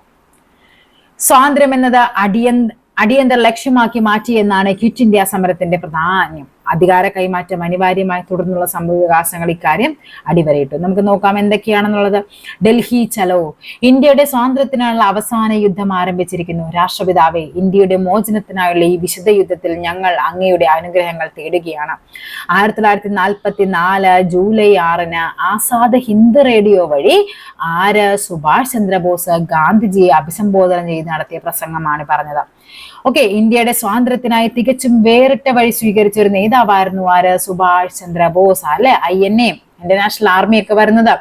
2 തവണ കോൺഗ്രസിന്റെ പ്രസിഡന്റായ സുഭാഷ് ചന്ദ്രബോസ് പിന്നീട് ഗാന്ധിജിയുമായുള്ള അഭിപ്രായ വ്യത്യാസത്തെ തുടർന്ന് കോൺഗ്രസിൽ നിന്ന് രാജിവെച്ചിട്ട് എന്ത് തുടങ്ങി? Forward block. അപ്പൊ ഫോർവേഡ് ബ്ലോക്കിന്റെ സ്ഥാപകനാരാണ്? സുഭാഷ് ചന്ദ്രബോസ് ആണ്. 2ാം ലോകയുദ്ധകാലത്ത് സിംഗപ്പൂരിലെത്തിയ Subhash Chandrabose Indian national army INA നേതൃത്വം ഏറ്റെടുത്തു. INA പുനഃസംഘടിപ്പിച്ച അദ്ദേഹം ജപ്പാൻ പട്ടാളത്തോടൊപ്പം ഇന്ത്യയിലേക്ക് മാർച്ച് ചെയ്തു. എന്നാൽ ബ്രിട്ടീഷ് പട്ടാളത്തിന്റെ കനത്ത ചെറുത്തുനിൽപ്പിനെ മറികടക്കാൻ അദ്ദേഹത്തിന്റെ പ്രവർത്തനങ്ങൾക്ക് കഴിഞ്ഞില്ല. ഓക്കെ. ലക്ഷ്യം നേടുന്നതിൽ വേണ്ടത്ര വിജയിച്ചില്ലെങ്കിലും സ്വാതന്ത്ര്യ സമരത്തിന്റെ അവസാന ഘട്ടത്തിൽ ജനങ്ങളിൽ ആവേശം സൃഷ്ടിക്കാൻ INAക്ക് കഴിഞ്ഞു. 2ാം ലോകയുദ്ധം അവസാനിപ്പിച്ചതിന് ശേഷം ബ്രിട്ടീഷുകാർ ഡൽഹിയിലെ INA ഭടന്മാരെ ഡൽഹിയിലെ ചെങ്കോട്ടയിൽ വെച്ച് വിചാരണ ചെയ്തു. ഓക്കെ. ആരൊക്കെയാണ്? കേണൽ പ്രൈസിംഗാൾ, അതേപോലെ തന്നെ പ്രേം സൈഗാൾ, കേണൽ GS ധില്ലൻ, ഷാനവാസ് ഖാൻ തുടങ്ങിയവരെ വിചാരണ ചെയ്യുന്നതിനെതിരെ വലിയ പ്രക്ഷോഭങ്ങൾക്ക് രാജ്യം സാക്ഷ്യം വഹിച്ചു. ജവഹർലാൽ നെഹ്റു ഉൾപ്പെടെയുള്ള കോൺഗ്രസ് നേതാക്കൾക്ക് വിചാരണ വേളയിലെത്തി ദേശദ്രോഹികളല്ല ദേശാഭിമാനികൾ എന്ന പേരിൽ ലഘുലേഖകൾ പ്രചരിക്കപ്പെട്ടു. യുദ്ധാനന്തര കാലത്ത് ബ്രിട്ടീഷ് ഭരണകൂടം നേരിട്ട ഏറ്റവും വലിയ വെല്ലുവിളിയായിരുന്നു INAയിലെ ഭടന്മാരുടെ വിചാരണക്കെതിരെ നടന്ന ഈ പ്രക്ഷോഭങ്ങൾ എന്ന് പറയുന്നത്. അപ്പൊ INAയുമായി ബന്ധപ്പെട്ട് കുറച്ച് കാര്യങ്ങൾ നോക്കണമല്ലോ. നമ്മൾ INA പഠിച്ചിട്ടുണ്ട് അല്ലെ. ഝാൻസി റാണി റെജിമെന്റ്, ക്യാപ്റ്റൻ ലക്ഷ്മി എന്നൊക്കെ പറഞ്ഞ് പഠിച്ചിട്ടുണ്ട്. നോക്കാം നമുക്ക്. Indian national army. British Indian പട്ടാളത്തിൽ ഓഫീസറായിരുന്ന മോഹൻ സിംഗ് ആണ് മോഹൻ സിംഗ് പഠിച്ചു വെക്കണം കേട്ടോ. INAയുടെ രൂപീകരണത്തിന് മുൻകൈയെടുത്തത്. പിന്നീട് സുഭാഷ് ചന്ദ്രബോസ് INAയുടെ നിയന്ത്രണം ഏറ്റെടുക്കുകയും INAയുടെ പ്രവർത്തനത്തിൽ സ്ത്രീകളുടെ പങ്കാളിത്തം വളരെ വലുതായിരുന്നു. റാണി ഝാൻസി റെജിമെന്റ് എന്ന പേരിൽ വനിതാ വിഭാഗവും പ്രവർത്തിച്ചിരുന്നു. ഇതിന് നേതൃത്വം നൽകിയത് ആരായിരുന്നു? ക്യാപ്റ്റൻ ലക്ഷ്മി സൈഗാൾ. ആരാണ്? ക്യാപ്റ്റൻ ലക്ഷ്മി സൈഗാൾ. INA മറ്റൊരു മലയാളി ഉണ്ടായിരുന്നു, വക്കം അബ്ദുൽ ഖാദർ. അദ്ദേഹത്തെ ഇത് കഴിഞ്ഞ പരീക്ഷയ്ക്ക് ചോദിച്ചൊരു ക്വസ്റ്റ്യൻ ആണ് കേട്ടോ. INA അംഗമായിരുന്ന മലയാളി വക്കം അബ്ദുൽ ഖാദർ. പഠിച്ചു വെക്കണം, വക്കം അബ്ദുൽ ഖാദർ. അദ്ദേഹത്തെ ബ്രിട്ടീഷുകാർ എന്ത് ചെയ്യുന്നുണ്ട്? തൂക്കിലേറ്റുകയുമുണ്ട്. സ്വാതന്ത്ര്യത്തിലേക്ക്, അപ്പൊ നമ്മൾ ഇനി സ്വാതന്ത്ര്യത്തിലേക്ക് വരാൻ പോവുകയാണ്. നമുക്ക് നോക്കാം എന്തൊക്കെയായിരുന്നു എന്ന്. രണ്ടാം ലോക യുദ്ധവും മാറിയ അന്താരാഷ്ട്ര സാഹചര്യങ്ങളും സ്വാതന്ത്ര്യത്തിലേക്കുള്ള യാത്ര വേഗത്തിലാക്കി. അന്നത്തെ വൈസ്രോയി ആയിരുന്ന വേവൽ പ്രഭു ഇന്ത്യൻ നേതാക്കളുമായി ചർച്ചയിൽ എത്തുകയും 45 ജൂൺ മാസത്തിൽ സിംലയിൽ യോഗം വിളിച്ചെങ്കിലും അത് വേണ്ടത്ര ഫലം കണ്ടില്ല. പിന്നീട് എന്ത് സംഭവിക്കുന്നുണ്ട്? അങ്ങനെയാണ് എന്ത് വരുന്നത്? ക്യാബിനറ്റ് മിഷൻ വരുന്നത്. ഓക്കെ, അപ്പൊ നമ്മൾ സൈമൺ കമ്മീഷൻ പറഞ്ഞു, ക്രിപ്സ് മിഷൻ പറഞ്ഞു, നെക്സ്റ്റ് വരുന്നത് ക്യാബിനറ്റ് മിഷൻ ആണ്. 1946 എന്ത് വന്നത്? ക്യാബിനറ്റ് മിഷൻ വരുന്നത്. ഓക്കെ, എന്താണ്? അധികാര കൈമാറ്റം. അപ്പൊ നമുക്ക് സ്വാതന്ത്ര്യം കിട്ടുമെന്നൊക്കെ ഏകദേശം സെറ്റ് ആയിട്ടുണ്ട്. അധികാര കൈമാറ്റം ചർച്ച ചെയ്യാൻ വേണ്ടി ഇന്ത്യയിലെത്തിയ ബ്രിട്ടീഷ് മന്ത്രിസഭയിലെ 3 അംഗങ്ങളായിരുന്നു. ആരൊക്കെ? Stafford Cripps, Pethick Lawrence, AV Alexander. 3 പേരുടെ പേരും പഠിച്ചു വെക്കണം, വർഷവും പഠിച്ചു വെക്കണം. 46 March, Stafford Cripps, Pethick Lawrence, Alexander. അധികാര കൈമാറ്റം നടക്കുന്നവരെ ഇടക്കാല ഗവൺമെന്റ് രൂപീകരിക്കുക, ഇന്ത്യക്കായി ഭരണഘടന തയ്യാറാക്കാൻ ഒരു ഭരണഘടനാ നിർമ്മാണ സമിതി രൂപീകരിക്കുക. അപ്പൊ ചോദിക്കാം, ഭരണഘടനാ നിർമ്മാണ സമിതി രൂപീകരിക്കുക എന്ന ലക്ഷ്യം മുന്നോട്ട് കൊണ്ടുവന്ന ആരായിരുന്നു എന്ന് ചോദിക്കാം. ഏതാണ്? ക്യാബിനറ്റ് മിഷൻ ആയിരുന്നു. നെക്സ്റ്റ് പറയുന്നത് മൗണ്ട് ബാറ്റൺ. അതായത് ഇന്ത്യയിലെ അവസാനത്തെ വൈസ്രോയി ആയിരുന്നു ആര്? Mountbatten. അദ്ദേഹം മുന്നോട്ട് കൊണ്ടുവന്ന വെച്ചാണ് മൗണ്ട് ബാറ്റൺ പദ്ധതി. 1947 ജൂൺ 3 മൗണ്ട് ബാറ്റൺ പദ്ധതി. രാജ്യത്തെ ഇന്ത്യ പാകിസ്ഥാൻ എന്നിങ്ങനെ വിഭജിക്കാനായിട്ട് തീരുമാനിച്ചു. മൗണ്ട് ബാറ്റൺ പദ്ധതി പ്രകാരമാണ് എന്ത് ചെയ്യുന്നത്? ഇന്ത്യ പാകിസ്ഥാനെ വിഭജിക്കാനായിട്ട് തീരുമാനിക്കുന്നത്. അങ്ങനെ 1947 ഓഗസ്റ്റ് 15 എന്ത് സംഭവിക്കുകയാണ്? ഇന്ത്യക്ക് സ്വാതന്ത്ര്യം ലഭിക്കുകയാണ്. ബ്രിട്ടീഷ് പാർലമെന്റിൽ പാസാക്കിയ ഇന്ത്യൻ സ്വാതന്ത്ര്യ നിയമപ്രകാരം 47 ഓഗസ്റ്റ് 15 ഇന്ത്യ സ്വതന്ത്രമായി. അങ്ങനെ ജവഹർലാൽ നെഹ്റു സ്വതന്ത്ര ഇന്ത്യയുടെ ആദ്യത്തെ പ്രധാനമന്ത്രിയുമായിട്ട് മാറുകയാണ്. ഓക്കെ, ചാപ്റ്റർ തീരാൻ പോവുകയാണ്. നമുക്ക് നോക്കാം. അടുത്തൊരു പുസ്തകം പറയുന്നുണ്ട്, ബ്രിട്ടീഷ് ഭരണത്തിന്റെ അവസാനം 47 ജൂലൈ 18 ബ്രിട്ടീഷ് പാർലമെന്റിന്റെ ഉപരിസഭയായ പ്രഭുസഭയുടെ വലിയ മേശമേൽ രാജാവ് ജോർജ് ആറാമന്റെ അനുമതിക്കായി ബില്ലുകൾ അടുക്കി വെച്ചിരിക്കുന്നു. മേശയുടെ ഒരു വശത്ത് രാജാവിന്റെ പ്രതിനിധിയായ ഗുമസ്തനും മറുവശത്ത് പാർലമെന്റ് പ്രതിനിധിയും സന്നിഹിതനായിരുന്നു. പ്രധാനമന്ത്രി ക്ലെമന്റ് ആറ്റ്ലി. ആർക്കാണ് ഇന്ത്യക്ക് സ്വാതന്ത്ര്യം ലഭിക്കുന്ന സമയത്ത് ആരായിരുന്നു ബ്രിട്ടീഷ് പ്രധാനമന്ത്രി? Clement Attlee. ഹൗസ് ഓഫ് കോമൺസിൽ നിന്ന് 30 അംഗ സംഘവും അവിടെ എത്തിയിരുന്നു. പാർലമെന്റിന്റെ പ്രതിനിധിയായ ഗുമസ്തൻ ഒരു ബില്ല് കയ്യിലെടുത്ത് ഇങ്ങനെ വായിച്ചു: സൗത്ത് മെട്രോപൊളിറ്റൻ ഗ്യാസ് ബിൽ. രാജാവിന്റെ പ്രതിനിധി മറുപടി നൽകി: ലേ റോയൽ വെൽഡ്. രാജാവിത് അംഗീകരിച്ചിരിക്കുന്നു. പാർലമെന്റിന്റെ പ്രതിനിധി സഭ അടുത്ത ബില്ല് കയ്യിലെടുത്തു. എന്താണ്? The Felix Topier bill. രാജാവിന്റെ പ്രതിനിധി പറഞ്ഞു: രാജാവിത് അംഗീകരിച്ചിരിക്കുന്നു. പാർലമെന്റ് പ്രതിനിധി മറ്റു ബില്ല് കയ്യിലെടുത്തു: ഇന്ത്യൻ ഇൻഡിപെൻഡൻസ് ബില്ല്. വീണ്ടും എന്താണ്? രാജാവ് അതേപോലെ തന്നെ പറഞ്ഞു: രാജാവിത് അംഗീകരിച്ചിരിക്കുന്നു. ഇത് അവരുടെ ഭാഷയാണ്. രാജാവിത് അംഗീകരിച്ചിരിക്കുന്നു. ഇന്ത്യ സ്വതന്ത്രമായി. ബ്രിട്ടീഷ് ഭരണം ചരിത്രത്തിന്റെ ഭാഗമായി. അങ്ങനെ ആരൊക്കെ? ഡൊമിനിക് ലാപ്പിയറും ലാറി കോളിൻസിന്റെയും പുസ്തകമാണ് freedom at mid night. Important ആണ് ഫ്രീഡം അറ്റ് മിഡ് നൈറ്റ്. ആരുടെ പുസ്തകങ്ങളാണ്?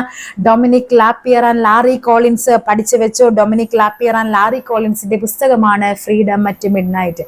അങ്ങനെ നമ്മുടെ ഇന്ത്യ സ്വതന്ത്രമാവുകയാണ്. ആധുനിക ലോകം സാക്ഷ്യം വഹിച്ച ഏറ്റവും വലിയ ജനകീയ പ്രസ്ഥാനങ്ങളിൽ ഒന്നായിരുന്നു ഇന്ത്യയുടെ സ്വാതന്ത്ര്യ സമരം. അങ്ങനെ 1947 ഓഗസ്റ്റ് 15 മിഡ് നൈറ്റില് ഇന്ത്യ സ്വതന്ത്രമാവുകയാണ്. അപ്പൊ എന്തൊക്കെയാണ് നമ്മൾ ഈ ചാപ്റ്ററിൽ പറഞ്ഞു തുടങ്ങിയത്? 1915 നമ്മുടെ മഹാത്മാഗാന്ധി ദക്ഷിണാഫ്രിക്കയിൽ നിന്ന് ഇന്ത്യയിലേക്ക് വന്നു. 17 ചമ്പാരൻ സത്യാഗ്രഹം, 18 അഹമ്മദാബാദ്, 18 ഗേദ സത്യാഗ്രഹം, 1919 റൗലറ്റ് നിയമം വന്നു. അതുമായിട്ട് ബന്ധപ്പെട്ട് 1919 ഏപ്രിൽ 13 ജാലിയൻ വാലാബാഗ് വരുന്നു. ജാലിയൻ വാലാബാഗ് അന്വേഷിക്കാൻ വരുന്ന കമ്മീഷൻ ഏതാണ്? Hunter commission. പിന്നെ അവധ് കിസാൻ സഭ ആരാണ് രൂപീകരിച്ചത്? ജവഹർലാൽ നെഹ്റു ആണ്. 22 ഫെബ്രുവരിയിലെ UP എന്ത് നടന്നു? ചൗരി ചൗര സംഭവം വിപ്ലവവും നിസ്സഹകരണ പ്രസ്ഥാനവുമായിട്ട് ബന്ധപ്പെട്ട് അങ്ങനെ ഗാന്ധിജി നിസ്സഹകരണ പ്രസ്ഥാനം നിർത്തിവെക്കുന്നു. അതിനെ തുടർന്ന് 1923 CR ദാസും മോത്തിലാൽ നെഹ്റുവും കൂടി ചേർന്നിട്ട് സ്വരാജ് പാർട്ടി രൂപീകരിക്കുന്നുണ്ട്. അതേസമയം നടന്നൊരു ഗോത്രവർഗ ലഹളയായിരുന്നു റാംപ് ലഹള. അതാരായിരുന്നു? അല്ലൂരി സീതാരാമരാജനായിരുന്നു മുൻകൈയെടുത്തത്. 1925 മാർച്ച് 12 എന്തായിരുന്നു പ്രത്യേകത? മാർച്ച് 12 നമ്മുടെ ഗാന്ധിജിയും ശ്രീനാരായണ ഗുരുവും തമ്മിൽ കണ്ടുമുട്ടുന്നു. 28 ഫെബ്രുവരി 3 സൈമൺ കമ്മീഷൻ വരുന്നു ഇന്ത്യയിലേക്ക്. ഓക്കെ, അങ്ങനെ സൈമൺ ഗോബാക്ക് പറഞ്ഞ് അദ്ദേഹത്തെ പറഞ്ഞു വിടുന്നുണ്ട്. 28 ബർദോളി സത്യാഗ്രഹം. ബർദോളി ഗാന്ധി ആരാണ്? ബർദോളി ഗാന്ധി സർദാർ വല്ലഭായ് പട്ടേൽ. എവിടെയാണ് ബർദോളി? ഗുജറാത്തിലാണ്. 29 ഡിസംബറിലെ ലാഹോർ സമ്മേളനം വളരെ ഇമ്പോർട്ടന്റ് ആയ ഒരു ഫാക്ട് ആണ്. 30 ഏപ്രിലിൽ നടന്ന ഉപ്പ് സത്യാഗ്രഹം. പിന്നെ എന്തായിരുന്നു? അതിർത്തി ഗാന്ധി എന്നറിയപ്പെടുന്ന ഖാൻ അബ്ദുൽ ഗാഫർ ഖാൻ. ഗുദായി ഖിദ് മത്ഗർ ആര് കൊണ്ടുവന്ന സംഘടനയാണ്? ഈ പറയുന്ന ഖാൻ അബ്ദുൽ ഗാഫർ ഖാൻ ആണ്. പിന്നീട് സന്ധി സംഭാഷണം വരുന്നുണ്ട് അല്ലെ. 1931 മാർച്ച് 5 ഗാന്ധി ഇർവിൻ പാക്ട് വരുന്നുണ്ട്. 24 HRA വരുന്നു. എന്താണ്? Hindustan republic association. അത് 28 HSRA ആകുന്നു. ഹിന്ദുസ്ഥാൻ സോഷ്യലിസ്റ്റ് റിപ്പബ്ലിക് അസോസിയേഷൻ ആകുന്നുണ്ട്. 25 ഓഗസ്റ്റ് 9 കാക്കോരി ട്രെയിൻ കൊള്ള കേസ് വരുന്നുണ്ട്. 31 മാർച്ച് 23 എന്താണ് സംഭവിച്ചത്? ഭഗത് സിംഗ്, രാജ്ഗുരു, സുഖദേവ് എന്നിവരെ തൂക്കിലേറ്റുന്നുണ്ട്. പിന്നീട് CSP പാർട്ടി എന്താണ്? കോൺഗ്രസ് സോഷ്യലിസ്റ്റ് പാർട്ടി വരുന്നുണ്ട്. ജയപ്രകാശ് നാരായൺ ആയിരുന്നു ആദ്യത്തെ സെക്രട്ടറി എന്ന് പറയുന്നത്. 36 അഖിലേന്ത്യാ കിസാൻ സഭ രൂപീകരിക്കുന്നു. 46 ഫെബ്രുവരി 18 എന്തായിരുന്നു സംഭവം? നാവിക കലാപം. 42 ഓഗസ്റ്റ് 8 ക്വിറ്റ് ഇന്ത്യ വരുന്നു അല്ലെ, quit India movement. 46 cabinet mission വരുന്നു. പിന്നെന്താണ്? 47 ജൂൺ 3 മൗണ്ട് ബാറ്റൺ പദ്ധതി വരുന്നു. ഓക്കെ, അതെന്തായിരുന്നു? ഇന്ത്യയും പാകിസ്ഥാനെയൊക്കെ വിഭജിക്കാമെന്ന് തീരുമാനിക്കുന്നുണ്ട്. 47 ഓഗസ്റ്റ് 5 മിഡ്നൈറ്റില് നമ്മുടെ ഇന്ത്യ സ്വതന്ത്രമാകുന്നു. ഈ ഒരു ഇന്ത്യ സ്വതന്ത്രമാകുന്ന കഥയായിരുന്നു ഈ ഒരു ചാപ്റ്റർ മുഴുവനും. ഒത്തിരി ക്വസ്റ്റ്യൻസ് വരുന്ന ഒരു ഏരിയയാണ്. PSCയുമായിട്ട് ബന്ധപ്പെട്ട് നിങ്ങൾക്ക് ക്വസ്റ്റ്യൻസ് ഡിസ്കസ് ചെയ്യുന്നവർക്ക്, പ്രീവിയസ് ക്വസ്റ്റ്യൻസ് നോക്കുന്നവർക്ക് അറിയാം എങ്ങനെയൊക്കെ ചവർ പോലെ ഈ ചാപ്റ്ററിൽ നിന്ന് ക്വസ്റ്റ്യൻസ് വരാറുണ്ടെന്നുള്ളത്. ഇനി ഈ പുസ്തകങ്ങളെല്ലാം പഠിച്ചു വെക്കണം. ഫ്രീഡം അറ്റ് മിഡ്നൈറ്റ്, ഡൊമിനിക് ലാപ്പിയറും ലാറി കോളിൻസ്, രാമചന്ദ്ര ഗുഹയുടെ പുസ്തകം പറഞ്ഞു. ഓക്കെ, ഇതെല്ലാം നന്നായിട്ട് നോക്കി വെക്കണം. അപ്പൊ എന്ത് ചെയ്യാം? നമുക്ക് അടുത്തൊരു ചാപ്റ്ററുമായിട്ട് വീണ്ടും കാണാം. Thank you.